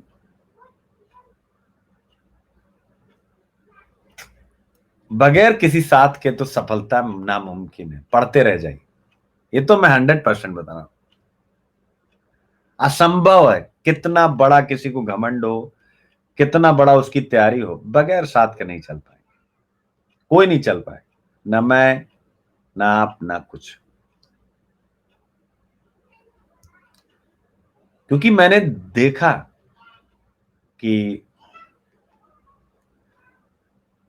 ठीक है, अब देखो इधर स्वाधीनता आंदोलन के दौरान हिंदी के प्रचार प्रसार में अहिंदी भाषी व्यक्तियों, ये देखिए अब ऐसे प्रश्न, अब ये सब प्रश्न कहां किताबों में मिले, ये चर्चा होगी अहिंदी भाषी, यानी खुद ही विचार करना चाहिए जैसे काका कालेकर, राजगोपालाचारी, कन्हैयालाल माणिकलाल मुंशी, बंकिम चंद्र चटर्जी, पीडी टंडन, महात्मा गांधी, पट्टाभी सीताराम, या केशव चंद्र, इनका क्या योगदान रहा? भाषा के मानकीकरण के लिए इन्होंने क्या किया? राजा जी ने कैसे हिंदी को एक मात्र राष्ट्र भाषा के रूप में आगे बढ़ाया? तो ये पर्सनालिटी बेस्ड क्वेश्चन है। तो ठीक है बेटा। कल्याण चौरसिया बेटा, तो ऑब्वियस है आपको बहुत ज्यादा परिश्रम करना पड़ेगा, मनी नहीं है तो ऑब्वियस है आपको बहुत ज्यादा परिश्रम करना पड़ेगा, बहुत ज्यादा। मतलब लोग 8 घंटे पढ़ते हैं, आपको 16 घंटे पढ़ना पड़ेगा। आपको अपने दिमाग को, लोगों का दिमाग 0.5% एक्टिव है, आपका 10% करना पड़ेगा। ठीक है, तो पैसा नहीं है, उसका इलाज आपको डबल मेहनत से करना पड़ेगा और बहुत दिमाग को एप्लीकेशन से। ये नहीं कि पैसा नहीं तो आप सफलता नहीं प्राप्त कर सकते, लेकिन ऑब्वियस है सफलता प्राप्त करने के लिए आपको उद्यम तो करना पड़ेगा। क्यों? क्योंकि फिर वही है, सीटें ओनली 800, 400 ब्लॉक, 400 क्या है? ब्लॉक हैं जो जो सेलेक्ट हो चुका है रैंकिंग के लिए, बचती हैं 400। अब इसी 400 या मैं कहता हूं 800 ही मान लीजिए बचती हैं। अब इसके अंदर एंट्री लाने के लिए तो आप समझ सकते हैं, आप कंटेंट पढ़ के तो वो आप आ नहीं पाएंगे, बहुत प्लान करना पड़ेगा। ब्रज और खड़ी बोली का अंतर संबंध, तो इसके अंतर संबंध के क्या क्या आधार होंगे? क्षेत्र के आधार पर संबंध, बोलने के आधार पर संबंध, साहित्यिक समृद्धि यानी किसमें क्या साहित्य लिखा गया। ठीक है, तो ये आप देख सकते हैं। तो बहुत बढ़िया ये फॉर्मेट है। ब्रज और खड़ी बोली का संबंध, किसी भी भाषा में जो संबंध होता है उसका भी एक चार्ट होता है। तो बोलियों का अपना चार्ट है कि भाई किन क्षेत्रों में बोली जाती हैं। ठीक है, ठीक है, ये सारी चीजें। अब अगला क्वेश्चन आते हैं, ज्ञान विज्ञान की हिंदी के विकास में पारिभाषिक शब्दावली क्यों आवश्यक है? क्या है? ज्ञान विज्ञान की हिंदी के विकास में पारिभाषिक शब्दावली क्यों महत्वपूर्ण? अब आप बताइए। तो पारिभाषिक शब्दावली क्या होती है, ये सब आपको पता होना चाहिए। क्लियर बच्चा? पारिभाषिक शब्दावली सही सही बताइए, कितने बच्चों को पारिभाषिक शब्दावली पता है? नहीं पता हो तो लेकिन पहले देखिए लिखना क्या है। पारिभाषिक शब्दावली के माध्यम से विभिन्न विषयों का शब्दकोश हिंदी में भी सुलभ होगा, जिससे तकनीकी शब्दावलियों का प्रयोग कर आधुनिक ज्ञान विज्ञान की शिक्षा इत्यादि तक पहुंच सुनिश्चित हो पाएगी। तो भैया पारिभाषिक शब्द कहां से निकला? अंग्रेजी के टेक्निकल शब्द का हिंदी अनुवाद। ठीक है ना? तो याद रखिएगा, यानी पारिभाषिक शब्द वह शब्द है जो किसी विशिष्ट ज्ञान के क्षेत्र में, पारिभाषिक शब्द वह शब्द है जो किसी विशिष्ट ज्ञान के एक निश्चित निर्धारित अर्थ में प्रयुक्त होता है। ठीक है, यानी जिसकी सीमाएं बांध दी गई हो कि तुम यही बोलोगे। तो ज्ञान विज्ञान की हिंदी के विकास में पारिभाषिक शब्दावली क्यों आवश्यक है? ऑब्वियस है, ठीक है ना, कि ज्ञान विज्ञान पारिभाषिक शब्दावली, अभी आपने पढ़ा कि यानी पारिभाषिक शब्दावली बांधता है। अब आपको एग्जाम्पल से बताना पड़ेगा कि कैसे बांधता है। पारिभाषिक शब्दावली क्यों आवश्यक है? तो ऑब्वियस है, पारिभाषिक शब्द सुनिश्चित होता है, स्पष्ट होता है, तो उससे क्या होता है कि उसका अर्थ स्पष्ट होने के कारण उसका प्रयोग ज्यादा होता है। ठीक है, तो ये याद रखिएगा। अब शब्दावली, अब पूरा आपके पास एक चार्ट होना चाहिए। चार्ट क्या होना चाहिए? इधर शब्दावली होनी चाहिए और फिर उसके बाद क्या होता है, ज्ञान विज्ञान में उसका इस्तेमाल क्या होता है। ठीक है, जैसे विज्ञापन रहित पत्र, विज्ञापन रहित पत्रिका, इसका क्या मतलब? संक्षिप्त समाचार, विज्ञापन माध्यम, विवाह स्तंभ, मीडिया वगैरह में इस्तेमाल होता है ना। विवाह स्तंभ का मतलब, अब जैसे आप इंग्लिश अखबार खोलिए, इंग्लिश अखबार में मैट्रिमोनियल लिखा होता, फेमस है लोगों में मैट्रिमोनियल मैट्रिमोनियल, लेकिन किसी हिंदी अखबार में विवाह स्तंभ आपने कभी देखा है? चलिए बताइए। कहीं पर विवाह यही कहा जा रहा है। यानी जिस प्रकार से वो लोग अपना पेपर बनाते हैं उसी हिसाब से, जैसे विवाह स्तंभ, तो ये सारी बातें यहां पर आपको लिखनी। जैसे आप कहां आ रहे हैं, विद्या परिषद में आ रहे हैं, एक एक चीज आपका क्लियर होना चाहिए। तो ऑब्वियस है ज्ञान विज्ञान, तो सामाजिक पहलू, राजनीतिक शब्दावली, आर्थिक शब्दावली, तकनीकी शब्दावली, ये सब स्पष्ट होने चाहिए। जैसे आर्टिफिशियल इंटेलिजेंस, कृत्रिम बुद्धिमत्ता, तो आपका खंड का समाप्त होता। अब आते हैं हम लोग खंड खा में। खंड खा का सबसे पहले सिलेबस है हिंदी साहित्य का इतिहास, आदिकाल, भक्ति काल, रीति काल, आधुनिक काल, ठीक है, प्रमुख लेखक, प्रमुख कवि, कथा साहित्य, उपन्यास, प्रमुख कहानीकार, नाटक और रंगमंच, ये सारी चीजें। आलोचना, प्रमुख आलोचक रामचंद्र शुक्ल, हजारी प्रसाद द्विवेदी, हिंदी गद्य की अन्य विधाएं, ललित निबंध, रेखा चित्र, संस्मरण, यात्रा वृत्तांत। तो खंड खा एक बार देखते हैं। अब देखिए क्या कह रहा है, कह रहा हजारी प्रसाद द्विवेदी, क्या कह रहा है, हजारी प्रसाद द्विवेदी के इतिहास लेखन की दृष्टि क्या है। तो ऑब्वियस ये एकदम आसान सा प्रश्न है, क्यों बच्चों, ये एकदम नोट्स दिया गया था, ठीक है।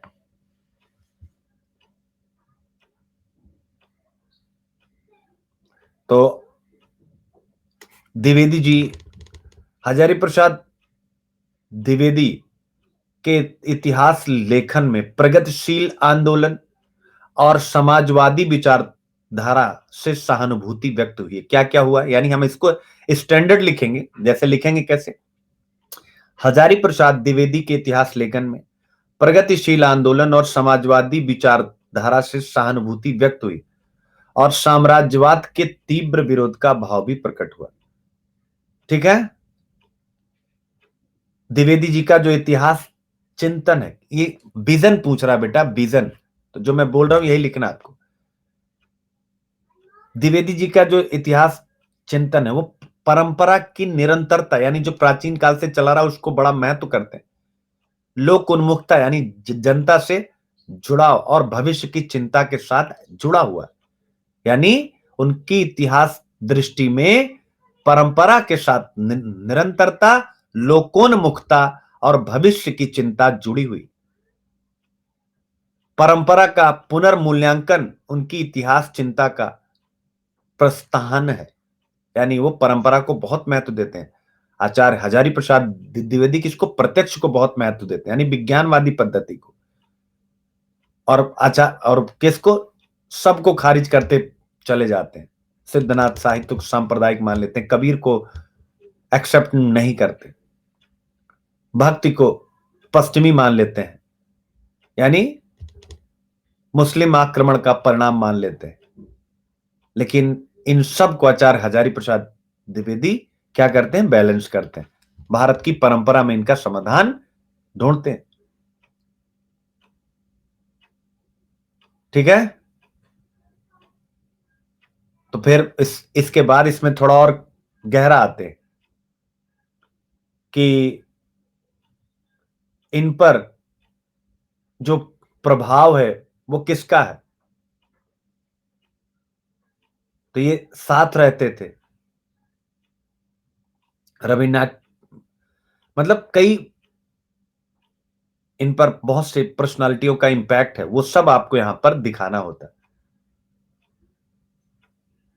ठीक है,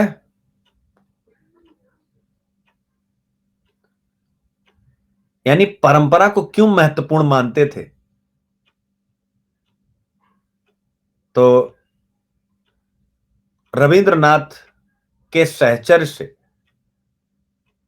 जो उनको प्राप्त हुआ, इसके साथ द्विवेदी जी पर आचार्य क्षिति मोहन सेन का भी इंपैक्ट रहा, उन्होंने भी भारतीय संस्कृति को बहुत महत्व दिया। तो यानी इन पर भी इंपैक्ट रहा लोगों का।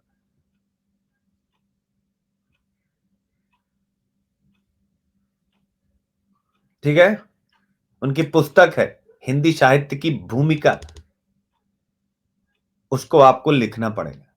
तो ये सारी चीजें हैं आचार्य, यानी दृष्टि बेटा, विजन, वो क्या सोचते थे, यानी उनकी सोच क्या थी, यहां सिंपल है ये। फिर क्या है, सिद्ध और नाथ साहित्य का परवर्ती हिंदी साहित्य पर प्रभाव, यानी सिद्ध और नाथ ने आगे क्या दिया, यानी कबीर पर क्या दिया। तो ये तो आप लोगों को एक सिंपल फार्मूला है, सिद्ध नाथ साहित्य। तो सिद्ध क्या था, भोग को चरमोत्कर्ष और वाह्य आडंबरों का विरोध। क्या है, वाह्य आडंबरों का विरोध। तो कबीर में आया कि नहीं आया, वाह्य आडंबरों का विरोध। और नाथ में ऑब्वियस है, सिद्ध और नाथ। फिर नाथ साहित्य में क्या है, तो नाथ साहित्य में गुरु की महत्ता है कि नहीं, भोग का विरोध है कि नहीं है, हठ योग साधना है कि नहीं, ये सब आपको कबीर के अंदर दिखाई देता है। जो कर्म कांड का विरोध है, तो ये और ये सारी चीजें कबीर में दिखाई देती हैं और आगे आने वाले अन्य कवियों में भी दिखाई देती है। फिर कह रहे हैं समकालीन चिंतकों की दृष्टि से कबीर का साहित्य क्या है, समकालीन यानी कबीर पर विभिन्न साहित्यकारों की दृष्टि क्या रही है, ये आपको यहां पर पढ़ना है। ठीक है, तो अब हजारी प्रसाद और शुक्ल जी का दो उदाहरण लिया गया है, इन्होंने क्या क्या कहा है। तो समकालीन चिंतकों की दृष्टि में कबीर का साहित्य, यानी कबीर के साहित्य पर समकालीन चिंतकों की दृष्टि, तो इन लोगों ने क्या कहा है। ठीक है, तो आचार्य, इसमें इतना ही नहीं, किसी को भी बहुत लोगों ने, लेकिन सबसे अच्छा लिखा है हजारी प्रसाद द्विवेदी ने। तो हजारी प्रसाद द्विवेदी ने क्या क्या लिखा है,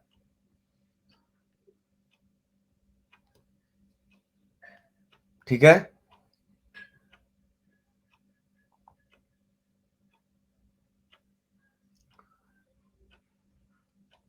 तो हमें यह लगता है कि चीजें इजी हैं, लेकिन इतनी इजी होती नहीं है, समझ रहे हो। लेकिन चीजें इतनी इजी होती नहीं है, कहना आसान होता है, बट कि पेपर इजी था, इतना इजी था नहीं। जब आप घुसते तब आपको समझ में आएगा, और अभी लोगों के नंबर आएंगे तब भी आपको पता चलेगा।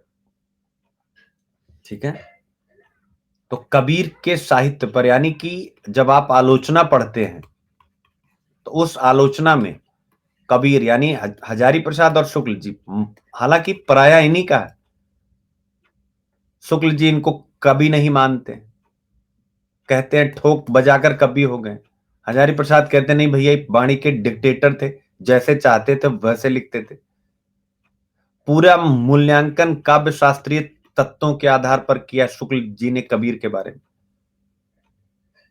और आचार्य हजारी प्रसाद द्विवेदी ने परंपरा और समाज को महत्व दिया, तो सामाजिक चिंता, सामाजिक पहलू को इन्होंने किया है।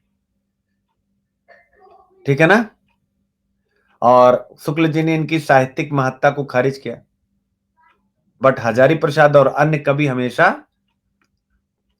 कबीर का पक्ष पोषण करते रहे। भारतेंदु के नाट्य कर्म की लोकोन्मुखता, यानी जनता के लिए उसमें क्या था, अब बताने की आवश्यकता है।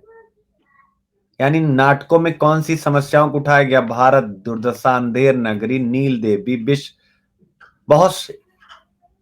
तो अभी कल ही आप लोगों को भारत दुर्दशा तो बहुत आसान था, यानी इनके बारे में बस बता देना था ये, और इनके अंदर विषय, और यह विषय क्यों। तो जैसे अगर हम केवल भारत दुर्दशा का उदाहरण लें, तो भारत दुर्दशा में क्या है,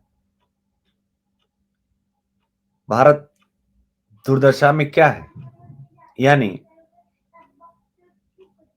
दो विषय हैं, भारत का आंतरिक पतन और बाह्य पतन। दोनों कारकों पर, वाह्य यानी औपनिवेशिक शासन, आंतरिक यानी रोग, मदिरा, आलस्य, ये जो हमारे संतोष,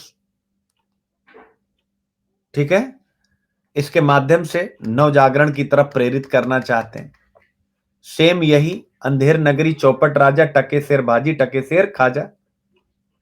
तो कौन सी समस्याओं को, यानी ये अच्छा एकदम भारतेंदु के नाटकों में समस्याएं, तो इसका मतलब क्या है? ठीक है, तो बहुत कुछ, छुआछूत, प्रांतवाद, अलगाववाद, बहुत कुछ उन्होंने अपने अपने नाटकों में दिखाया। तो ये सिंपल है, आपको हर चीज का क्रोनोलॉजी बनाना पड़ेगा। क्या बनाना पड़ेगा? क्रोनोलॉजी बनाना पड़ेगा। आप देख रहे हैं, ये आपको देख करके लगा होगा, ये आपको देख करके लगा होगा कि इजी है कि भारतेंदु के नाट्य कर्म में क्या क्या है।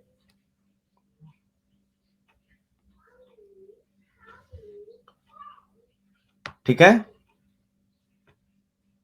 यानी जितने भी नाटक हैं उनकी पूरी विषय वस्तु आपको टेबल में याद होनी चाहिए।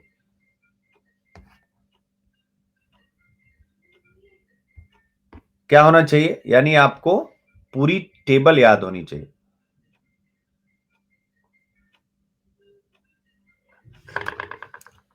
डॉक्टर नगेंद्र का हिंदी आलोचना का योगदान बताने की आवश्यकता नहीं आप लोगों को। रसवादी समीक्षक के साथ साथ व्यवहारिक समीक्षा का सूत्रपात और सारे पॉइंट तो सब आपका एकदम रटा रटाया होगा। और जिनका नहीं भी है बच्चों, बस आपको यही टैगलाइन पकड़ के चलना है कि रसवादी समीक्षक के साथ व्यवहारिक समीक्षा का सूत्रपात किया, तो ये महत्वपूर्ण, यही इनका योगदान।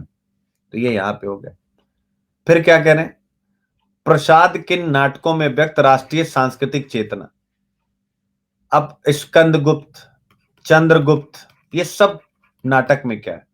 यानी राष्ट्रीय सांस्कृतिक चेतना, यानी प्रसाद के सारे नाटक में राष्ट्रीय, अरुण यह मधुमय देश हमारा, यानी नाटक में भी कविता लिखें। स्कंदगुप्त की पंक्तियां, अरुण यह मधुमय देश हमारा, अरुण अरुण यह मधुमय देश हमारा।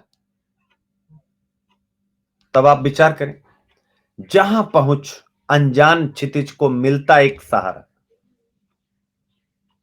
तो ये अरुण या मधुमय देश हमारा, जयशंकर प्रसाद, यह इनकी राष्ट्रीय सांस्कृतिक चेतना है। यह इनकी राष्ट्रीय सांस्कृतिक चेतना का सबसे बड़ा उदाहरण है। ठीक रहेगा? उसी आधार पर, यानी इनके स्कंदगुप्त के सारे नाटक, अरे वो सॉरी कर, जयशंकर प्रसाद के सारे नाटकों की सूची बनाइए और उसके बाद अपना स्टार्ट कर दीजिए।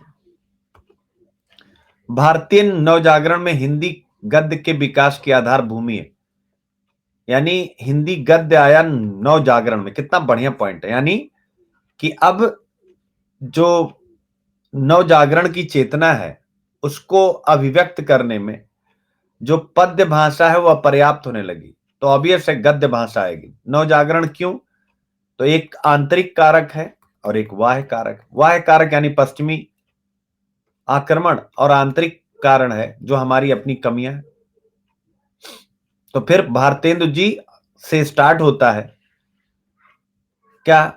नाटक, कहानी, रेखाचित्र, संस्मरण, यात्रा वृत्तांत, डायरी, उपन्यास, और फिर आगे कैसे कैसे चलता रहता है, यह पॉइंट्स में आपको डील करना है। फिर देखिए घनानंद पे आ गया, छठा क्वेश्चन। घनानंद की कविता में व्यक्त स्वानुभूति और स्वच्छंदता। तो आपको पता है घनानंद किस श्रेणी के कवि हैं? चलिए बताइए, घनानंद किस श्रेणी के कवि हैं? बताइए। प्रेम के, बारे दादा। चलिए बताइए, जितने बच्चे हैं बताइए, घनानंद किस, हाँ सरिता, ये क्या है? रीति मुक्त है। तो सबसे पहले आपको रीति मुक्त कवि,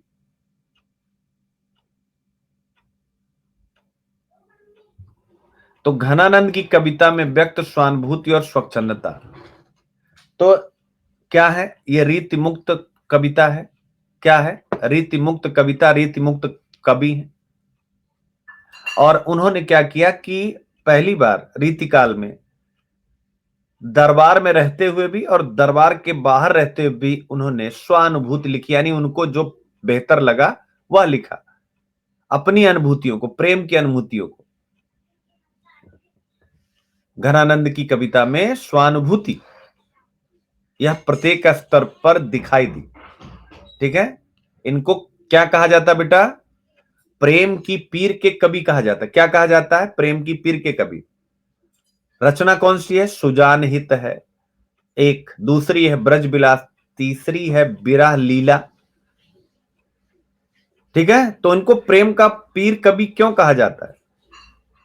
क्यों? क्योंकि वो अपनी अनुभूति को गहरे स्तर पर व्यक्त करते थे। अति सूधो स्नेह को मार्ग है, जहां नेकु सयान बाक नहीं। कृष्ण, राधा कृष्ण की भक्ति करते हुए कहते हैं, ये तो अति सूधो स्नेह को मार्ग है, जहां नेकु सयानक बाक नहीं। यानी अपनी प्रेमिका सुजान के विरह में कविता लिख रहे थे, इसलिए इतना ज्यादा स्वानुभूति है। इसके साथ साथ जब मोहम्मद शाह रंगीला के दरबार से फेंक दिए जाते हैं मथुरा, तो वहां पर यही जो सुजान से प्रेम है वह राधा कृष्ण की भक्ति में बदल जाता। फिर पंक्तियां देखिए, एरी रूप अगाधे 5 बार राधे। याद आया कुछ? एरी रूप अगाधे 5 बार राधे, यानी एरी रूप अगाधे राधे राधे राधे राधे, तेरी मिलिबे को ब्रजमोहन बहुत जतन है साधे। तो ये गहरी अनुभूति है, वैयक्तिकता है, एक निष्ठता है, तीव्र भावुकता है, ये सब यहां पर। अब आइए 7वां देखिए, 7वें का पहला, भीष्म साहनी के उपन्यास में सामाजिक चेतना। ठीक है, तो ऑब्वियस बेटा तो आसान है, भीष्म साहनी के उपन्यास में सामाजिक चेतना। देखिए, अब झरोखे है, कुंता है, ठीक है, तमस है, सबसे फेमस क्या है? तमस है, ये नीलिमा है, नीलूकड़िया है। तो सामाजिक चेतना जैसे सांप्रदायिक दंगे, धर्म आडंबर, सांस्कृतिक भेदभाव, विषमता, इन सब पर उन्होंने लिखा है, जिसमें से एक उपन्यास को आपको डिटेल में करना होता है, यानी पहले सबकी सूचना बता के तमस को डिटेल में कर देंगे। ठीक है ना? ये तमस क्या है? यानी ये 1947 आजादी के समय में पंजाब के जिले, एक जिले को कहानी के रूप में लिया है। ठीक है ना? तो आप देख सकते हैं।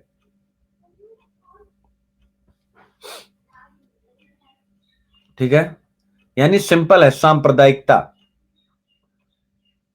का जो भी रूप रहा है उसका अंतरंग चित्रण इसमें किया गया तमस में। यानी सांप्रदायिकता का हर पहलू तार तार उद्घाटित हो जाता है तमस। और वो कहते हैं, इस मतलब उसमें प्रूफ करते हैं कि जो नुकसान होता है निर्दोषों का, गरीबों का, जो ना हिंदू है ना मुसलमान, सिर्फ इंसान है और भारतीय नागरिक है, नुकसान उनका होता है। तो यहां इनका बड़ा, ये जो भीष्म साहनी, इन्होंने सांप्रदायिकता पर बहुत अच्छा लिखा है, सांप्रदायिकता पर, सामुदायिक दंगों पर। मुझे लगता है कि जो दिल्ली के दंगे वंगे हुए थे उसी को लेकर के कोई समझदार आदमी थे, उन्होंने धय करके चिपका दिया। गोपाल राय कहते हैं तमस के बारे में, बड़ा एक फेमस स्टेटमेंट है कि तमस उस अंधकार का द्योतक है, प्रतीक है, जो आदमी की इंसानियत और संवेदना को ढक लेता है और उसे हैवान बना देता है। तो ये आप देख सकते हैं, इनके ये सारे इनके तमस। ठीक है, तो ये इनके अपने उपन्यास हुए। ठीक है ना? सांप्रदायिकता, कुंतो उपन्यास में नारी नियति, बसंती उपन्यास, झुग्गी झोपड़ियों में रहने वाले अभावग्रस्त। तो ये देख सकते हैं किसमें क्या क्या चित्रण है। हिंदी रंगमंच के विकास में मोहन राकेश, अब इनका नाटक आषाढ़ का एक दिन, फिर लहरों के राजहंस, फिर आधे अधूरे और पैर तले जमीन। ठीक है, तो हिंदी रंगमंच के विकास में ऑब्वियस है इनके नाटक किसी भी प्रकार से इतने सरल थे कि वह रंगमंच पर प्रस्तुत किए जा सकते थे। रंगमंच का मतलब जैसे सिनेमा आप देखते हैं, हर चीज का प्रस्तुतिकरण रंगमंच पर हो जाता है, ये आप यहां से देख सकते हैं। फिर इसके बाद क्या है, रामचंद्र शुक्ल की आलोचना दृष्टि पर स्वाधीनता आंदोलन के प्रभाव की चर्चा। यानी अब देखिए कितना बढ़िया है, स्वाधीनता आंदोलन का कितना प्रभाव था इनकी आलोचना पर।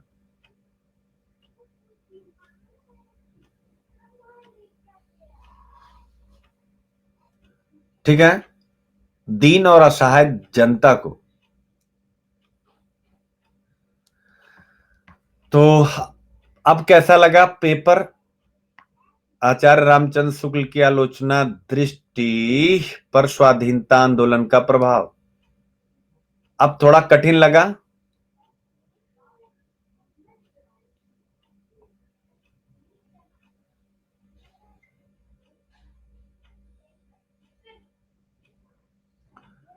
बताइए।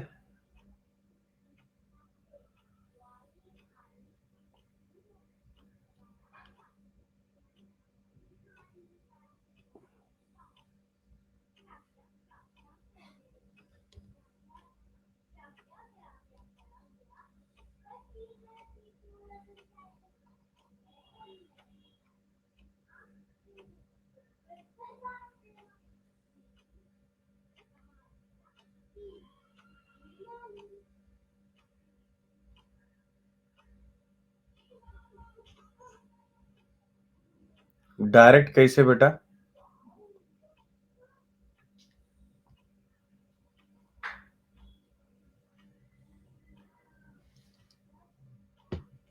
तो बेटा इसके लिए वही तो मैंने बताया कि अब आप अच्छी चर्चा का हिस्सा रहिए।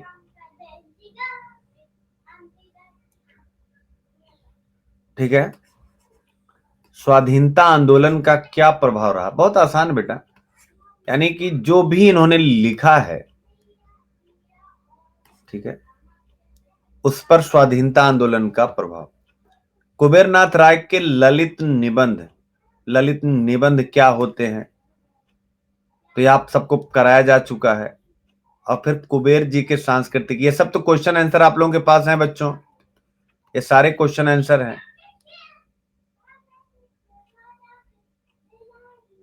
ठीक है, तो इसके बाद कृष्णा सोबती स्त्री विमर्श, उनकी कहानी में स्त्रियां, अब इनकी कहानियां बादलों के घेरे, मित्रों, मरजानी उपन्यास, स्त्री मन की गांठ सा, तो ये सारी चीजें यानी स्त्रियों के संदर्भ को कैसे व्यक्त करती हैं, यानी स्त्री अपनी दुर्बलता से कैसे आती है। हिंदी की व्यवहारिक आलोचना तो 100% एकदम से इजी है, यानी एक सैद्धांतिक समीक्षा होती है, एक व्यवहारिक समीक्षा होती है। ठीक है ना, व्यवहारिक आलोचना की विशेषता डायरेक्ट क्वेश्चन है, क्वेश्चन आंसर आपके पास है, आप यहां सारा पॉइंट लिख सकते हैं। ठीक है, और फिर इसके बाद आपका कंप्लीट होता है ये। अब इस पर आप लोग काम कीजिए, थोड़ा और कीजिए, कल थोड़ा और इजी लगेगा, परसों और इजी लगेगा। ठीक है, और ठीक है, मैं बंद करता हूं, आता हूं मैं, मेरी क्लास लगी यूट्यूब पर भी। बाय बाय बच्चों, कल पेपर 2 है, कल पेपर 2 है, लिंक फटाफट आ जाइए।